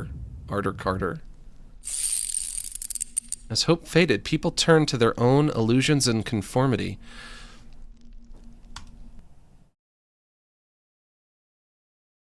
This is Martha that's speaking right now, yeah? These are Martha's words?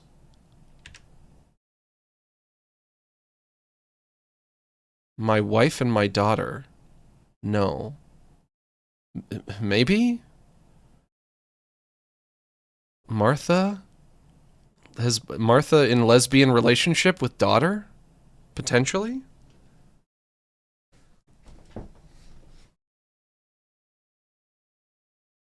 I don't know who's speaking. Let me tell you. I guess this is the big problem with analog horror, is that so much of it is so abstract. It's so hard to suss the information out of it. I just want to know who's talking. Is that so much to want to know who's talking? I just want to know who's talking. This could be Martha, or it could be anyone. But Carter. I recognize the name Carter. Of course, Martha's last name was Astor. Martha is lesbian? That's maybe. Who knows? Who knows? There's no way to know. There's no earthly way of knowing.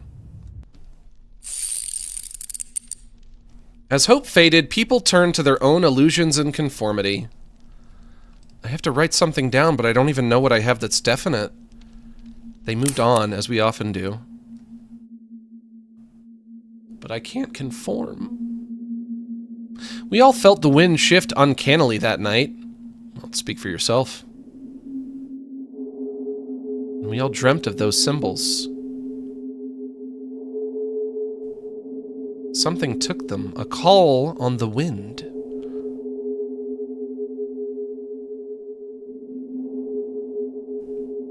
And I will never stare into those empty graves again. I just want to know who's talking. I'd love to know who's talking. See the Father. He grieves and withers. His mind a fiery sun. As he seeks a spirit of death, thunders draw close, and a shadow halts at the door.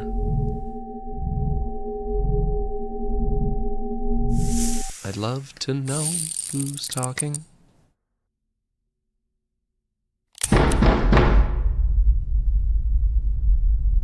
Pizza delivery for Icy Wiener. A shadow came by, a box was left at the door. Yeah, pizza delivery for Icy Wiener. It's a pizza box.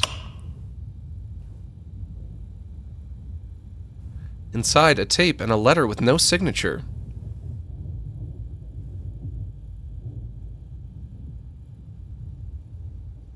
Well, shall we watch it? I am part of that power which eternally wills evil and eternally works good. No, hang on. Oh, come on. Yeah, right, as if I could read that. Come on. Death is a... Am I supposed to read it or not? If the answer is yes, then let me read it. I might be a slow reader, but nobody is that quick of a reader. Death is a guest whose visit is never fully celebrated. A gift, a piece of me, to show you what no man has seen.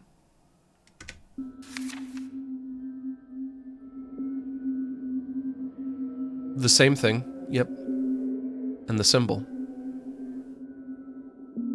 Circle, triangle, triangle, triangle.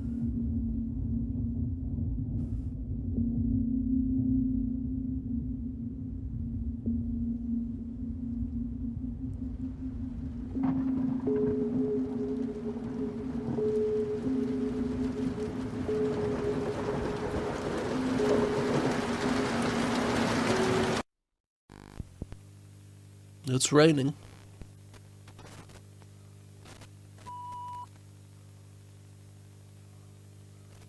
It's raining, it's pouring, the old man is snoring. Went to bed and bumped his head and didn't get up in the morning.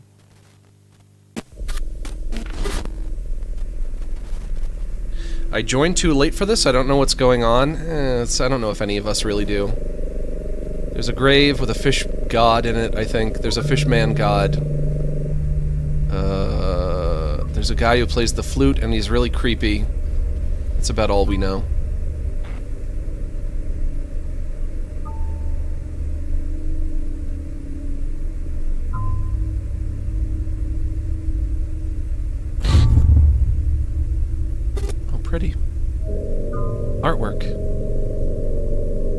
the one symbol. There's the other symbol. There's a snake. There's a lady. There are some ferrets or something. The Book of Marv Pias. 1. A statement by Professor Fyodor Petrov Lebedev. The name of the brothers that were killed in the farmhouse. Yeah.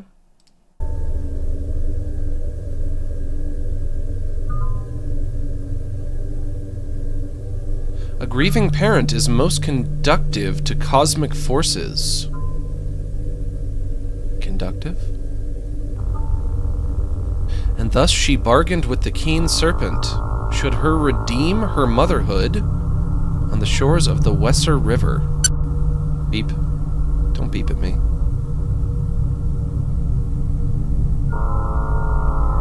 And the water turned crimson as the blood of our children sunk below.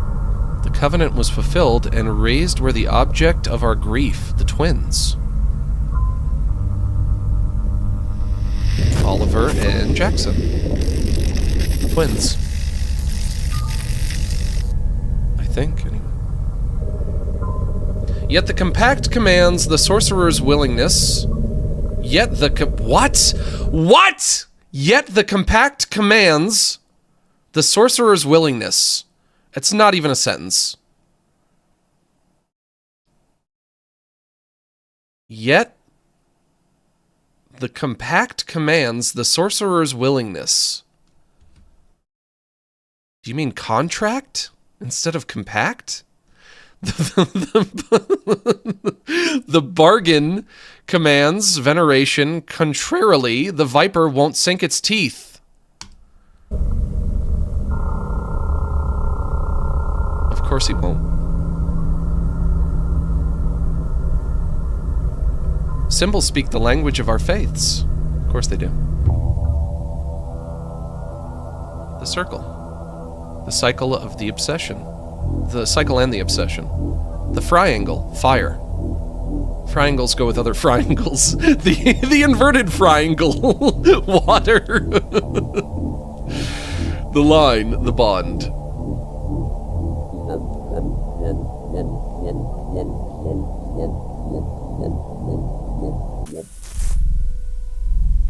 In their covenant, the serpent would grant power to those who venerate it. Power to defy death. Power to reunite life and death.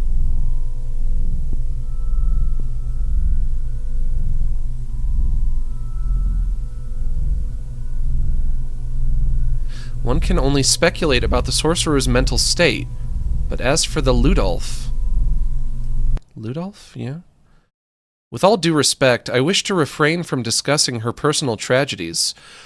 I think there was somebody named Ludolf something. Truth is, the serpent is alluring elixir vitae, oozing from the viper's I don't know, it does kind of feel like everything that I'm reading is just nonsense. I'm not really getting a whole lot out of all of this.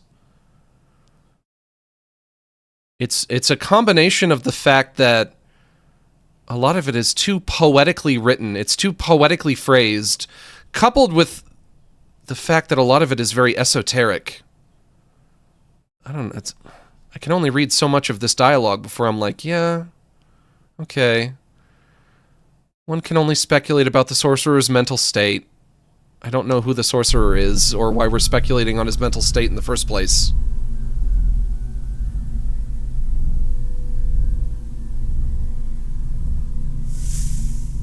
But also, it's meant to be thought about.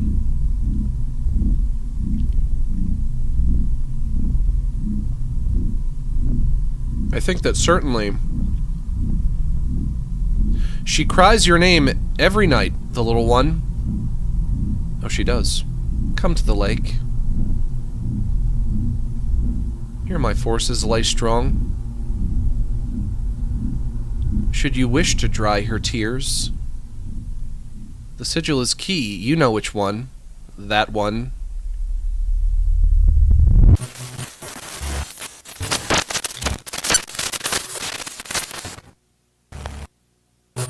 Please record your message.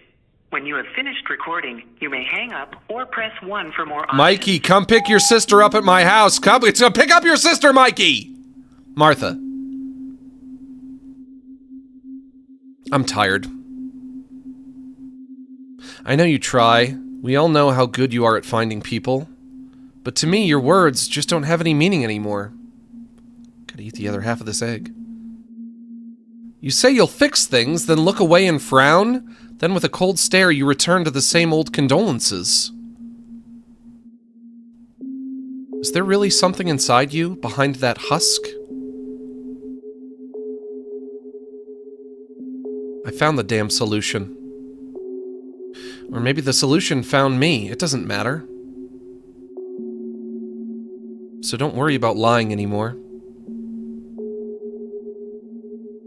I know those symbols have great power. I'll fix it myself. Come pick up your sister, Mikey. I'll save my family. Eating egg. Don't make me read it. I have egg in my mouth. Don't make me read it. Don't do it. I said don't do it. Not when I'm eating egg.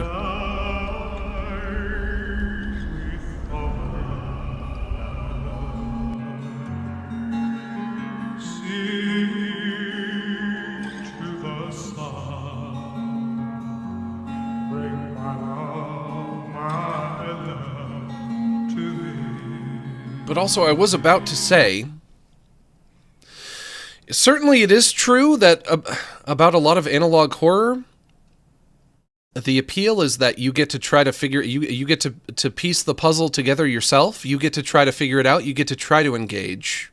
Yeah? That is a lot of the appeal of it, right?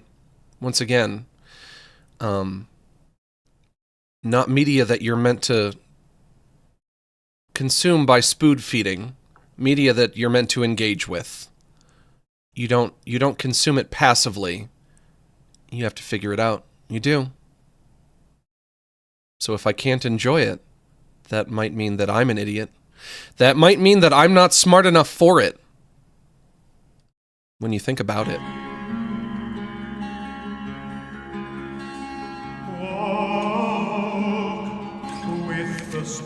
Catherine Carter. Oh, she's so pretty. Of course she did. Well, and also older than my mom. Anthony Carter. My favorite kind of woman, older than my mom and dead. Ashley Carter, 1984 to 1997.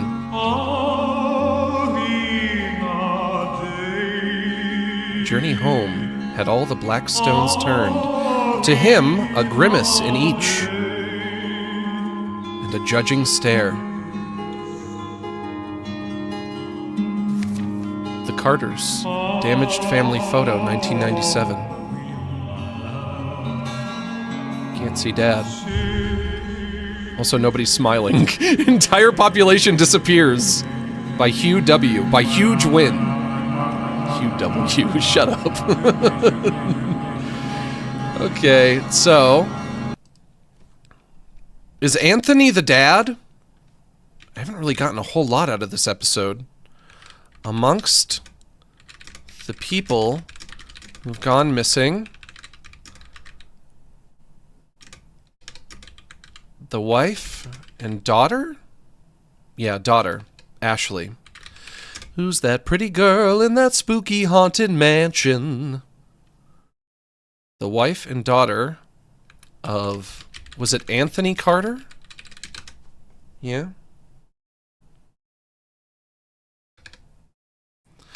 The wife and daughter of Anthony Carter. They're missing. Is he going to find them? I don't know.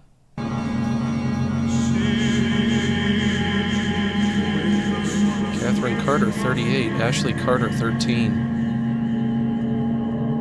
Amazing grace, how sweet the sound that saved a wretch like me. I once was lost, but now am found. Was blind, but now I see. God, that's so creepy. What a creepy image. Turn the light on.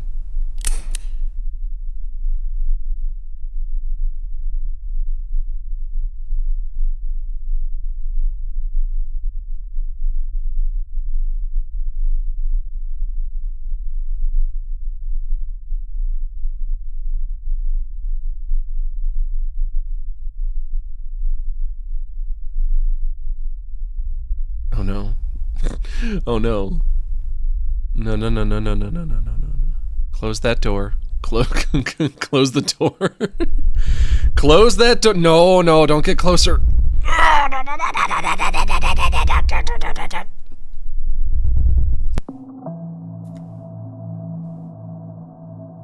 Triangle.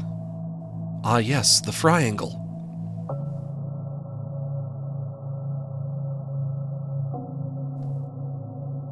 And all of her things stood still, perfect to memory.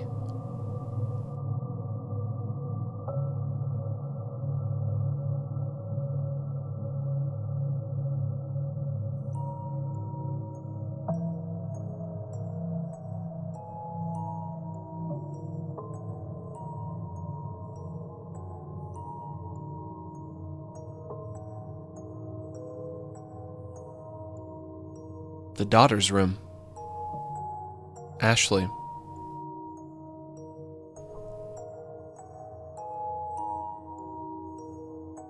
La la la la la la. Ashley's diary.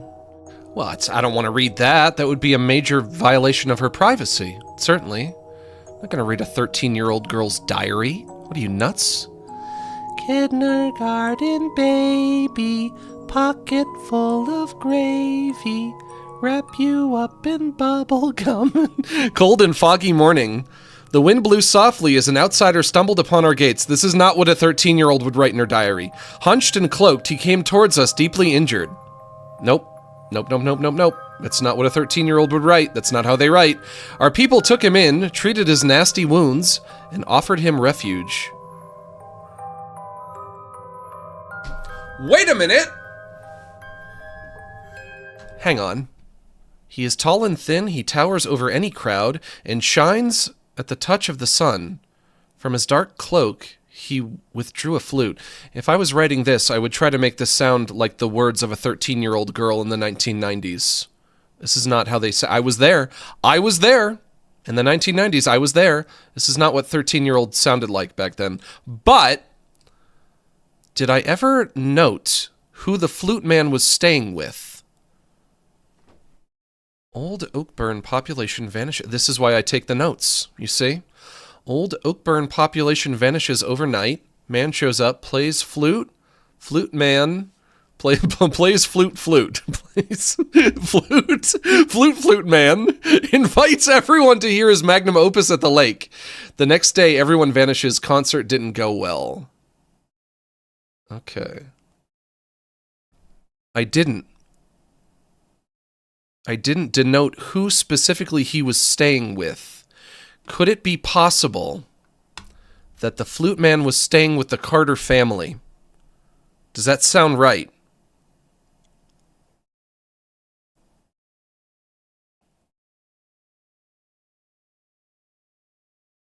I think that could be right.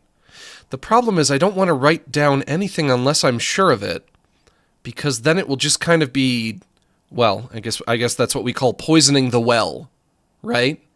I don't want to poison the well here. Do I want to commit to this assumption? Because it could be poisoning the well. Hey Max, how's Goofball's dreams? I don't know, what do you think he's dreaming about? What does Goofball dream about? Why, I've never even considered it. He could be dreaming about anything. Why, it could be anything at all. It could be literally anything. I think I am going to commit. I've made an assumption and I'm going to commit to it. The Carters, even though this does not seem like it was written by a 13-year-old at all, not even a little. What would it be like? It would be more it would be more like, OMG, a flute man came today, and my parents just let him stay with us, and I said, no, I don't want to stay with that nasty old flute man. I fucking hate my mom and dad. They're always letting a flute man stay with us. I don't like it. That's what she would be saying. The Carters were probably doing a lot of heavy lifting in that sentence. Probably the ones who initially housed the fluteman. I like that. Max, you sound exactly like a 13-year-old girl, I'll tell you that for free. I know. I've been working on it. I'm a 13-year-old girl at heart. Deep down.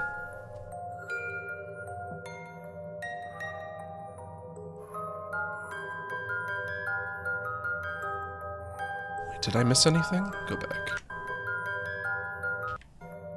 He's tall and thin. Yep, I read that. That I read. It is enchanting, unlike anything else, so we gathered around the fire, and they all danced from night to morning, and from morning to night, and sometimes the tall figure danced too.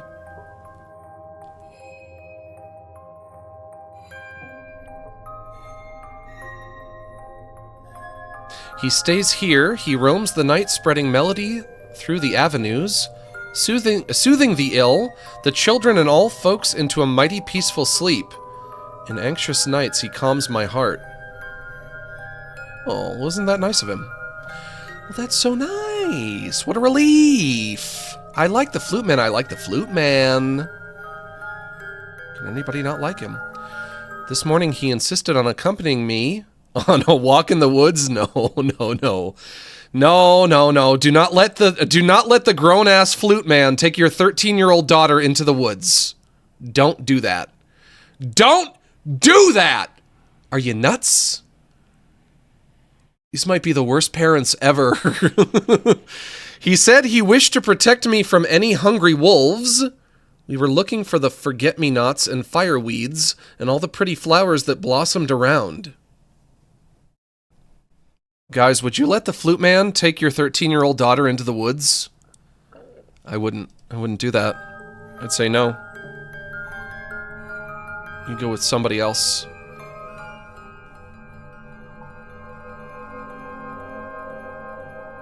That's him, that's the guy. And also, he's wearing that mask and nobody thinks that's weird? Most of the time he'd follow silently, but then the wind would blow around us and I'd understand his words.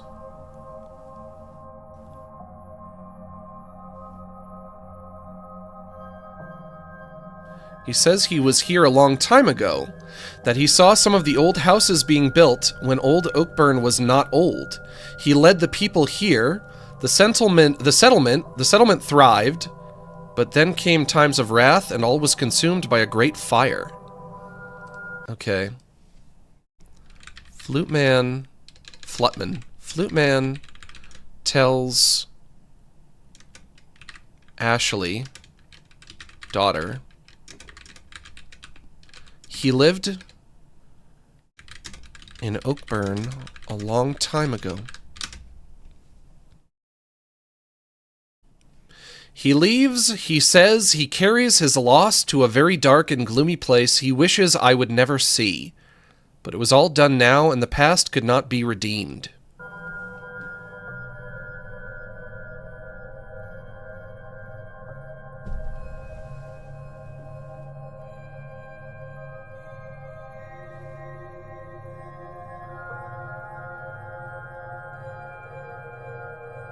Creepy. Would you like to see something beautiful, he said, and we walked out of the woods to the shore of the lake. Don't say yes. Girl, don't say yes. Say no, stranger danger. No means no, flute man. Flute man, no means no. Would you like to see this? It's beautiful. Why don't you touch it?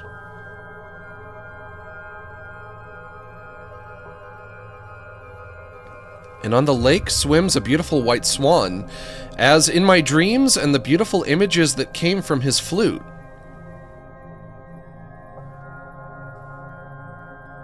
Dad says the lake is barren, and that there is no fish or no animals drink there, that no life could exist in those waters. Okay. Flute man summons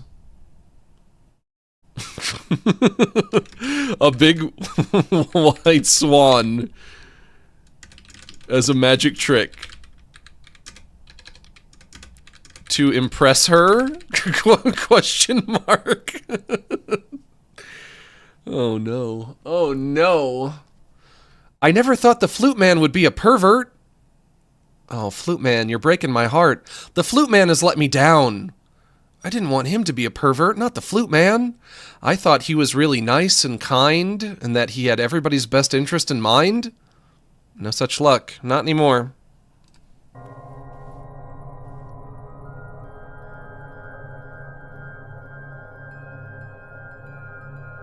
This has all gone tits up. But the flutist says he and death walk side by side. Oh, that's totally normal. Ow, my ear. Ow, ow, loud. Don't scream at me. One day before the magnum opus. The Carter family's last recorded call.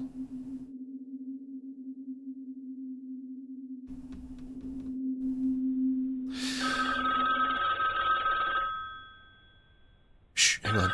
Shh, shh, shh.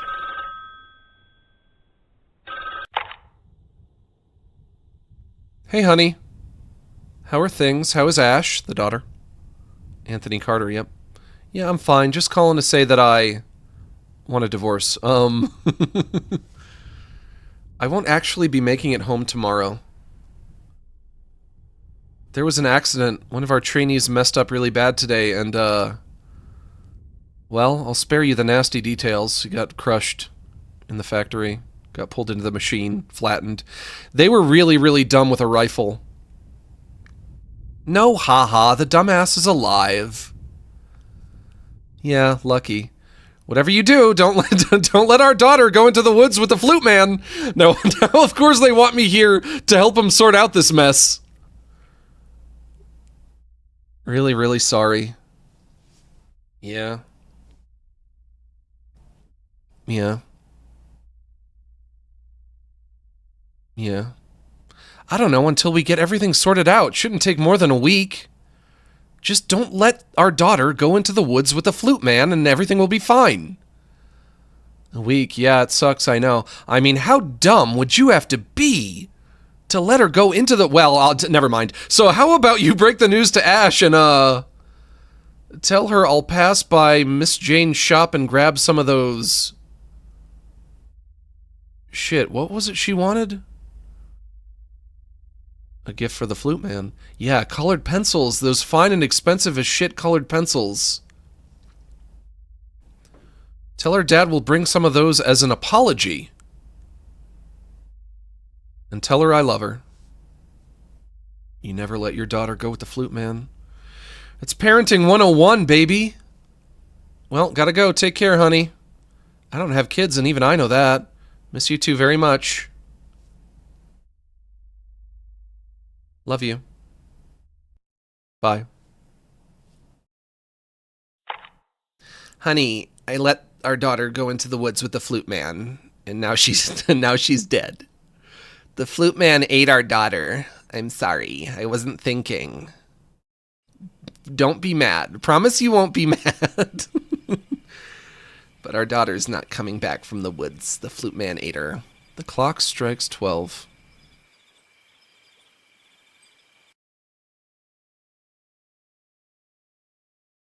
Towards the attic, there in which he will bargain the weight of his grief. I love those colors right there. It's a great shot.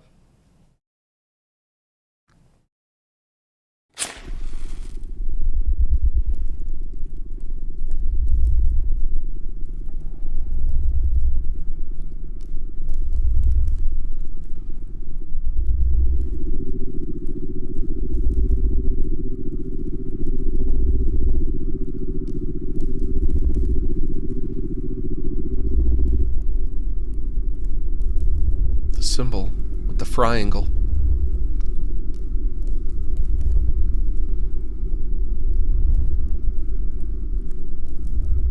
Who's that old boy? Flute man, is that you up in the attic? To what do I kneel? I see your symbols. I acknowledge your divinity. There's two symbols, though. I do not seek retaliation. See? And then I show you my hands. Look, no weapon. Devotion. And I shall only ask one thing in return. $10,000 cash. The lives of my family. Free them. That can't be the flute man. The flute man has no family. Dispose of mine as you see fit, but free my child. Free them both, and keep me instead. I beg you. That's great. What a great shot. Whatever you be, I've seen your light. I've answered your call. Talk to me. Lord of Rats, talk to me.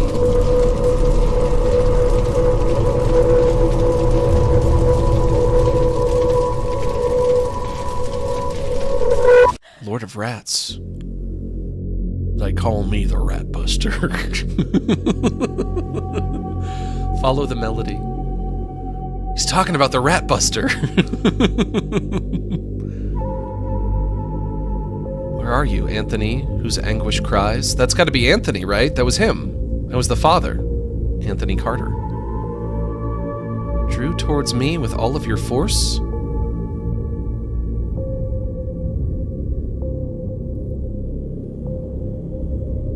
You begged my presence, you implored my voice. Now hearken to my melody, seek the wind.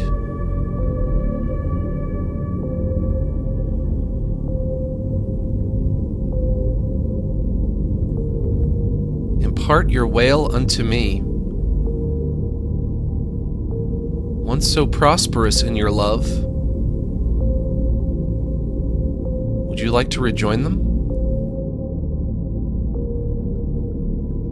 If I can, instruct me.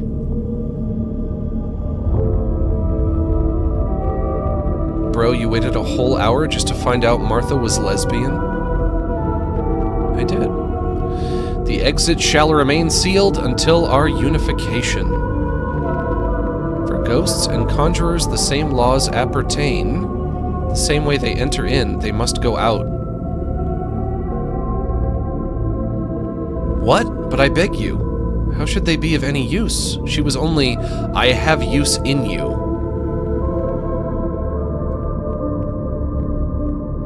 Anthony and the flute man. Thus I tempt you to a compact of much value.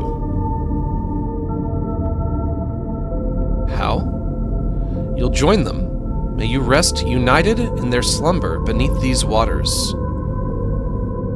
Should you resign your flesh, relinquish your body, upon fulfilled covenant, I shall raise you as a vessel.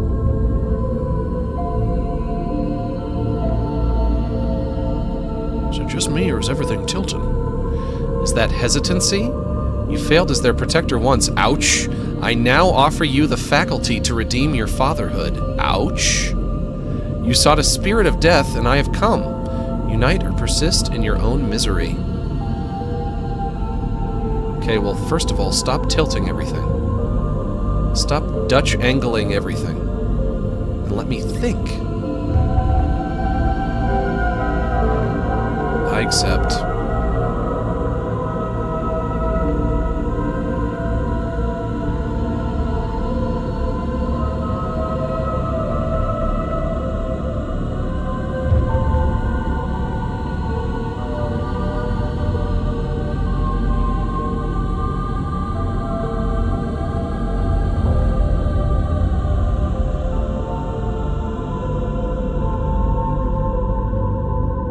Triangles.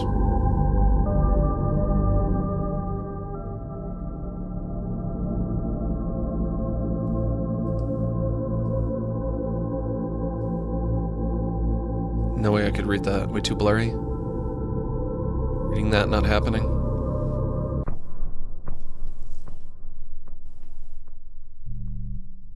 Part 3, a boy with a gun. But also, Anthony seems to have made some kind of a deal with the flute man. Question mark? Question mark, question mark, question mark, question mark, question mark? Question mark, question mark, question mark, question mark, question mark, question mark, question mark, question mark, question mark. Meow. Yeah. Yeah.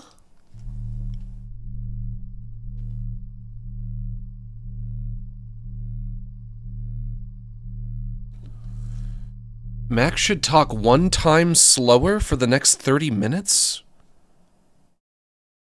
How do I talk 1 time slower? That would be the same speed. After the encounter, Carter wanders the mountain for 5 days, allegedly in a deranged... Wait a minute. Allegedly in a deranged state of mind. Could it be...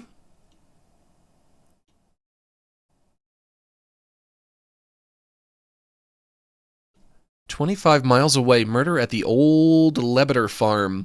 Victims were Jackson and Oliver, brothers. Murderer confessed to the police himself, but they called him John Doe. Dang old flute man made him do it. Murderer encountered monolith with a carving of a strange symbol. Flute man may be named Marv Pias. Probably not. I think that's the fish guy, the fish god. Maybe a city at the bottom of the lake, the drowned city. Autopsy says Jackson and Oliver somehow drowned.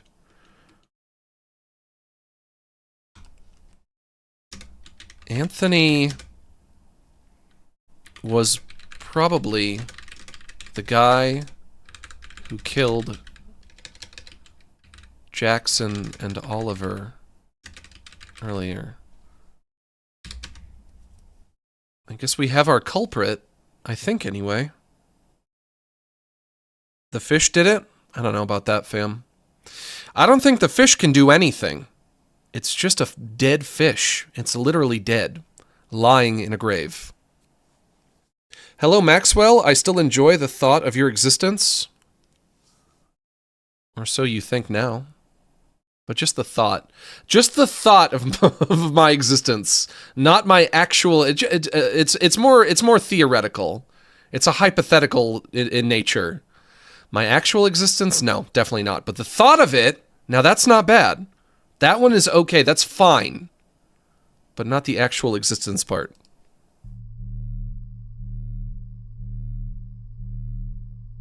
But yeah, wandering the mountain for 5 days... I think they said the same thing, and this is why I'm making the link between the two. I think they said the exact same thing about the John Doe that killed Jackson and Oliver. I think.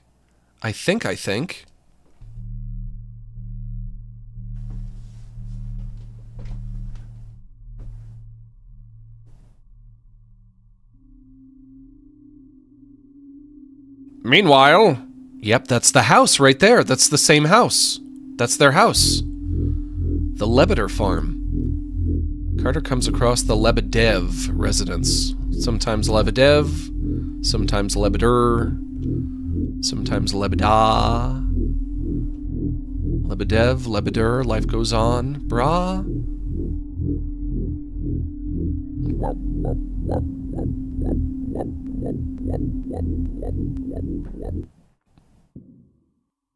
You fall down. Boop.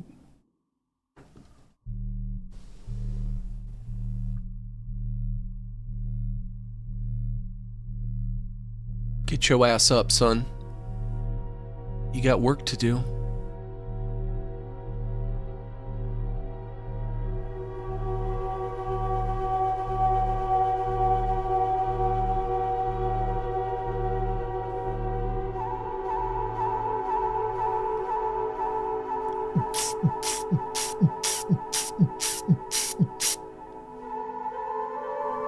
Someone should help him up.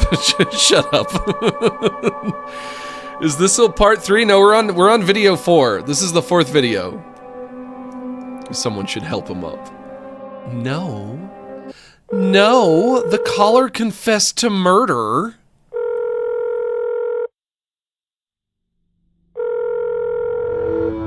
What have you done? I killed them. I slaughtered them all. It was fun. That's why I did it.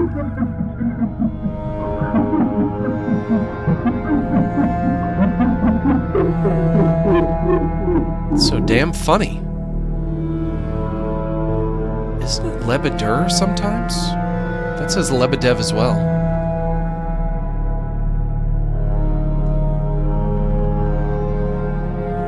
What will it be then, Martha? What's it gonna be, Marth? Our people are fed up with these nightmares. Take them to the lake and stay out of sight. Wish I knew who was talking. And make sure they sink.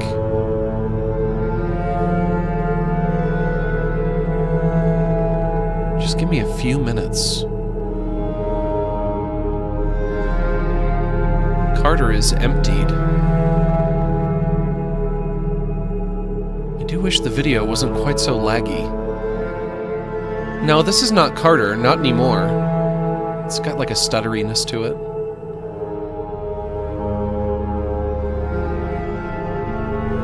I'll deal with them. And there's Martha. Our protagonist, she's so pretty. Could be my new wife right there. See the Astor. Oh, I see her all right. Her stare is empty. And she rewrites our tragedies that night in their papers. She writes the brothers drowned and sunk.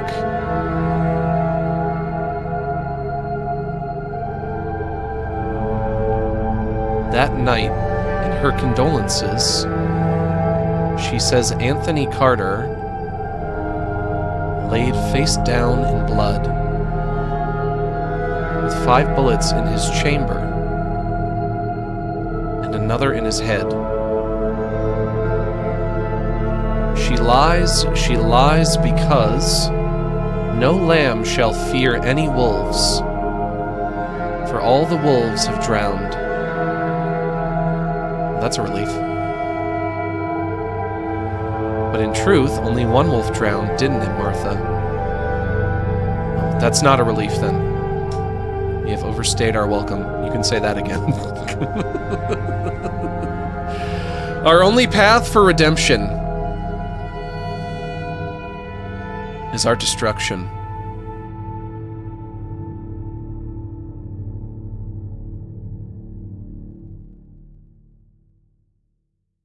End of episode 4. No, still going.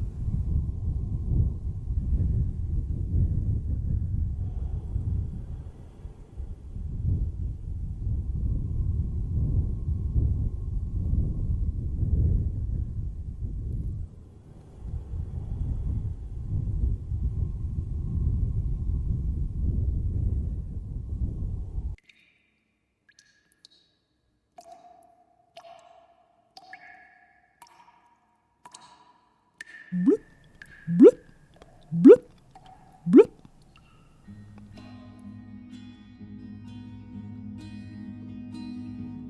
Acoustic guitar.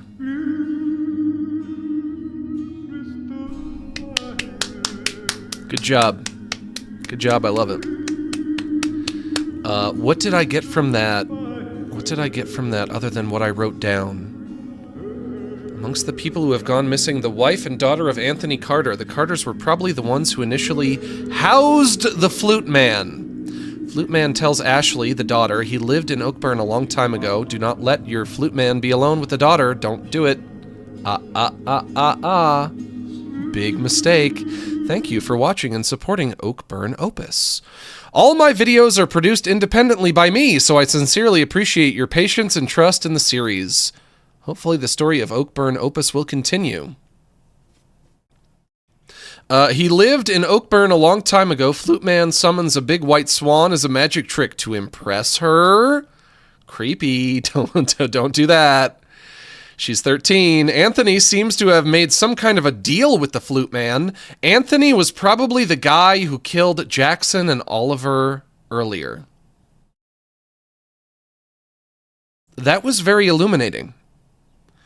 I wonder I wonder, I was bitching and moaning about how I was having a hard time following this. But then I made the correct observation of, well, that's kind of the point, is that analog horror is meant to be the kind of entertainment that you engage with. It's a puzzle that you have to solve, that you have to figure out. I wonder if in order to solve that puzzle and figure it out, maybe I would have to watch all of it more than once? Maybe I'd have to go through it like a few times?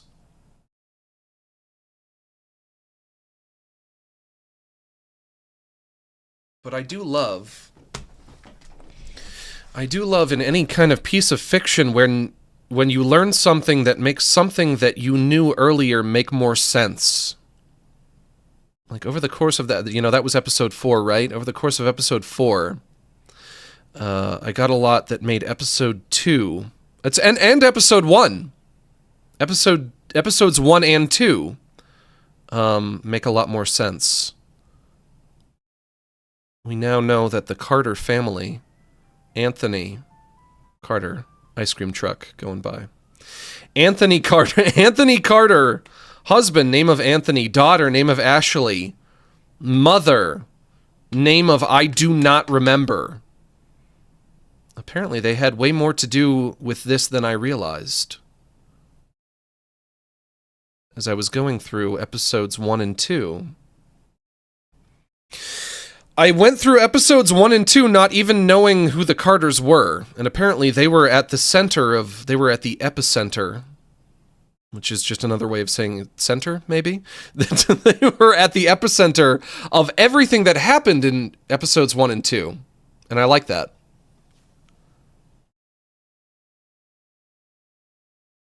A single red popsicle? One of these days I'm gonna get that ice cream truck. I'm gonna flag down that ice cream truck. I'm gonna get my big red popsicle. Excuse me. One of these days I'll do it. And then I'll have a popsicle to eat.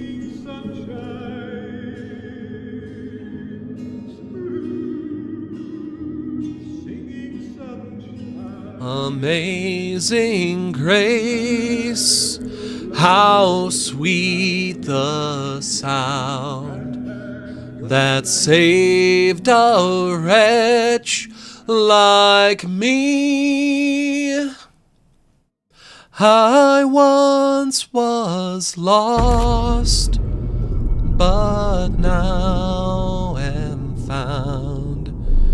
As punishment for his hubris, Apollo had Marsyas tied to a tree near the lake, allocation, which Strabo noted was full of the reeds from which the pipes were fashioned.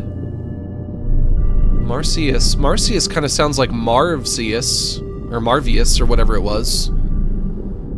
Marsyas was flayed alive. The rustic gods then transformed him into a stream. Why would they do that? Single red popsicle money for you? Thank you. Why would they do that? Single red popsicle money for you. Single red popsicle money for you? The year was 1997. Old Oakburn, Old Oakwood. Population vanishes. But just for a little while. He knows where his wicked ways. Is this a music video? This isn't an episode, this is a music video! My video's gonna get demonetized. Yeah, it's 3 minutes. This is just a music video. Okay.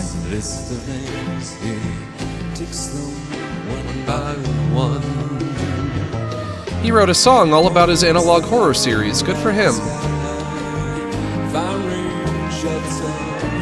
Sun.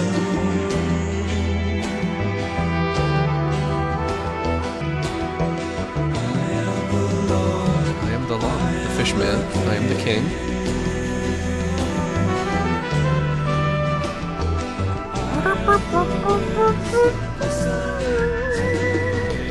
Ladies and gentlemen, Chuck Mangione.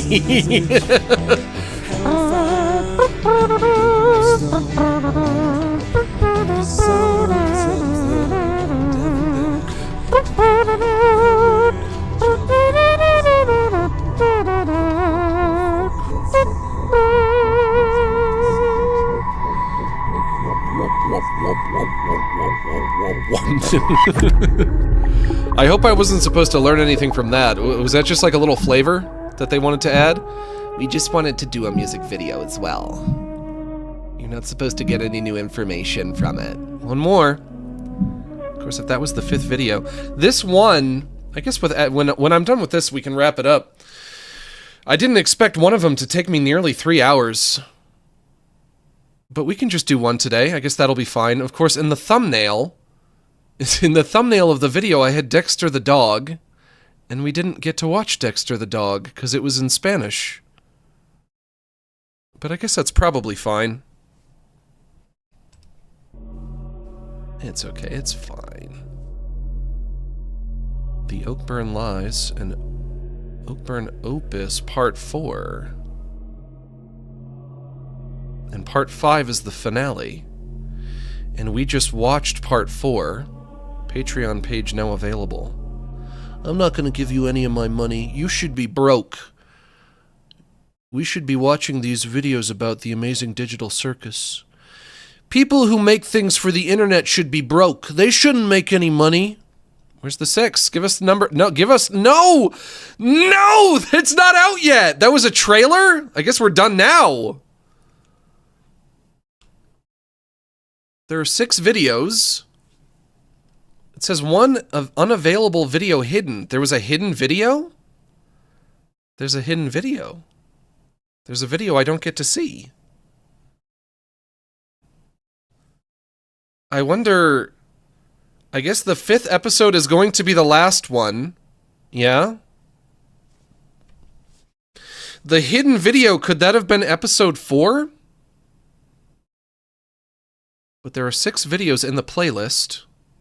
Yeah? And one of them is hidden. Part 1, Part 2, Part 3... Oakburn Opus Lies. No, that's Part 4. That was Part 4. Okay. Or maybe it's not? It doesn't say Part 4, it just says Lies. That would have to be an episode. That was nearly 40 minutes long. What did it say at the end of this one again? Jax, will you get the fuck out of here? Get out of here, my dude. Oakburn Opus Part 1, Oakburn Opus Part 2, Oakburn Opus Part 3, The Oakburn Lies. That's Part 4. But, no. This is Part 4 right here. The Oakburn Lies, okay. So, the one that I just watched, The Oakburn Lies, that would be... It's kind of like a side story that they did, I guess. And yet... So I don't have episode 4 and I don't have episode 5. I don't know which video is hidden. It could be episode 4, or it could not be. You shush. OneDrive. I'm not dealing with you right now. You shush. I don't know what's hidden. And that's a pain. The OCU, Oakburn Cinematic Universe? Yeah, pretty much. Pretty much. I don't see why that last one that I just watched wouldn't be an episode. Why that one wouldn't just be episode 4, and then this one could be episode 5, and then episode 5 could just be called episode 6. Especially because the Oakburn Lies, this one that I just watched that was like 40 minutes. I feel like I got a lot of really important information from that, and yet maybe I didn't. Maybe I didn't. I don't know. Before we wrap it up, let's go over my notes that I wrote here. Shall we?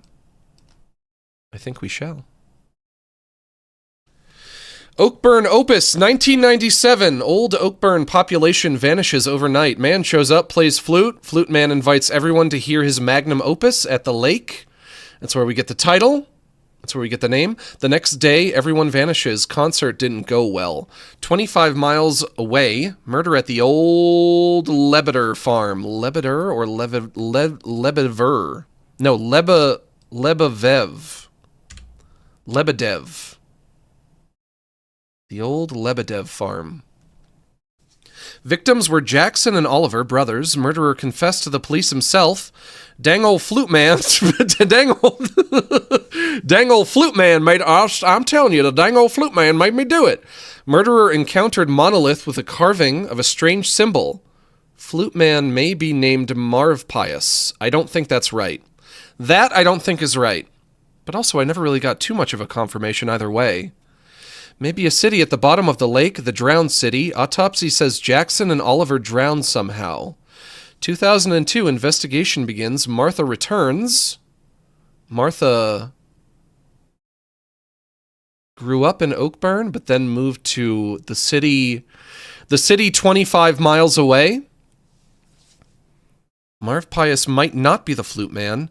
Maybe the god demon that the flute man worships. Yeah, I think that's where I landed. The symbol on the monolith represents Marv Pias. Martha probably works for the IDP as a cop and grew up in Oakburn. Monolith is a grave. Grave equals big old hole in the ground, meaning you open it up and there's, you get some catacombs down there. It's got a bad stank.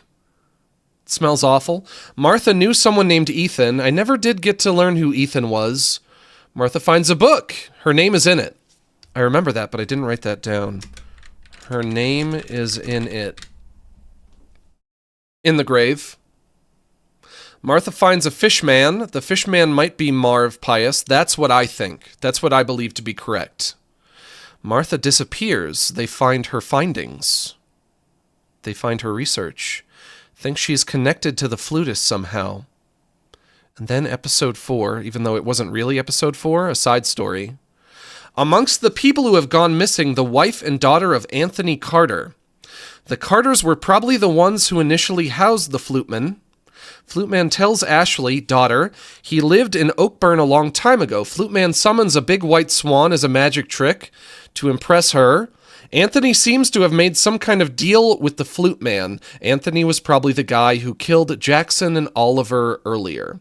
So everything that happened in this episode here maybe it doesn't really recontextualize. It offers insight. For episodes 1 and 2, recontextualization, no. Insight, yes. How do we feel about that? Am I very late? Unfortunately, I'm about to wrap up. So yes. Because we're closing in on 3 hours. I was going to watch more than one, but this one took so long that I feel like this one was meaty enough as it is. I am sorry that you are so late. I apologize. But I'll be back on Friday. I always am.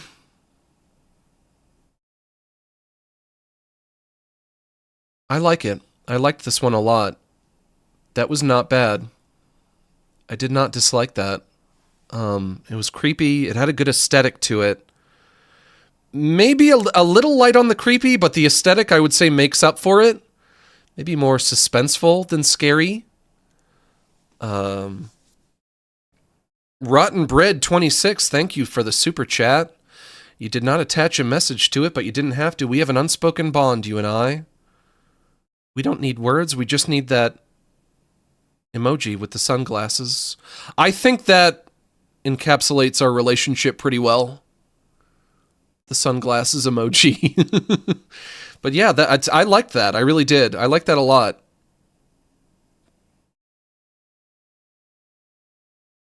Yeah. But that's going to be it. And you know what that means, don't you? It means it's time. Whoa, whoa, whoa, whoa, whoa. No, no, no, no, no, no, no, no, no. It's time. There we go. It's time to wind things down. Wrong button. Oops, wrong button.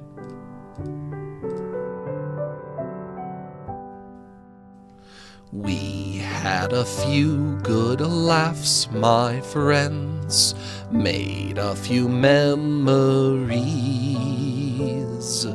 and although now the fun must end, I hope you see what you mean to me. You're all my neighbors and allies, and though it's time to part, as we traverse through lows and highs, I'll keep you all inside my heart. Sorry that it's time to go, but we can still share one more song. It's because I love you so that it hurts to say so long. Red and yellow, black and white, you're all precious in my sight, but it's time for us to say so long.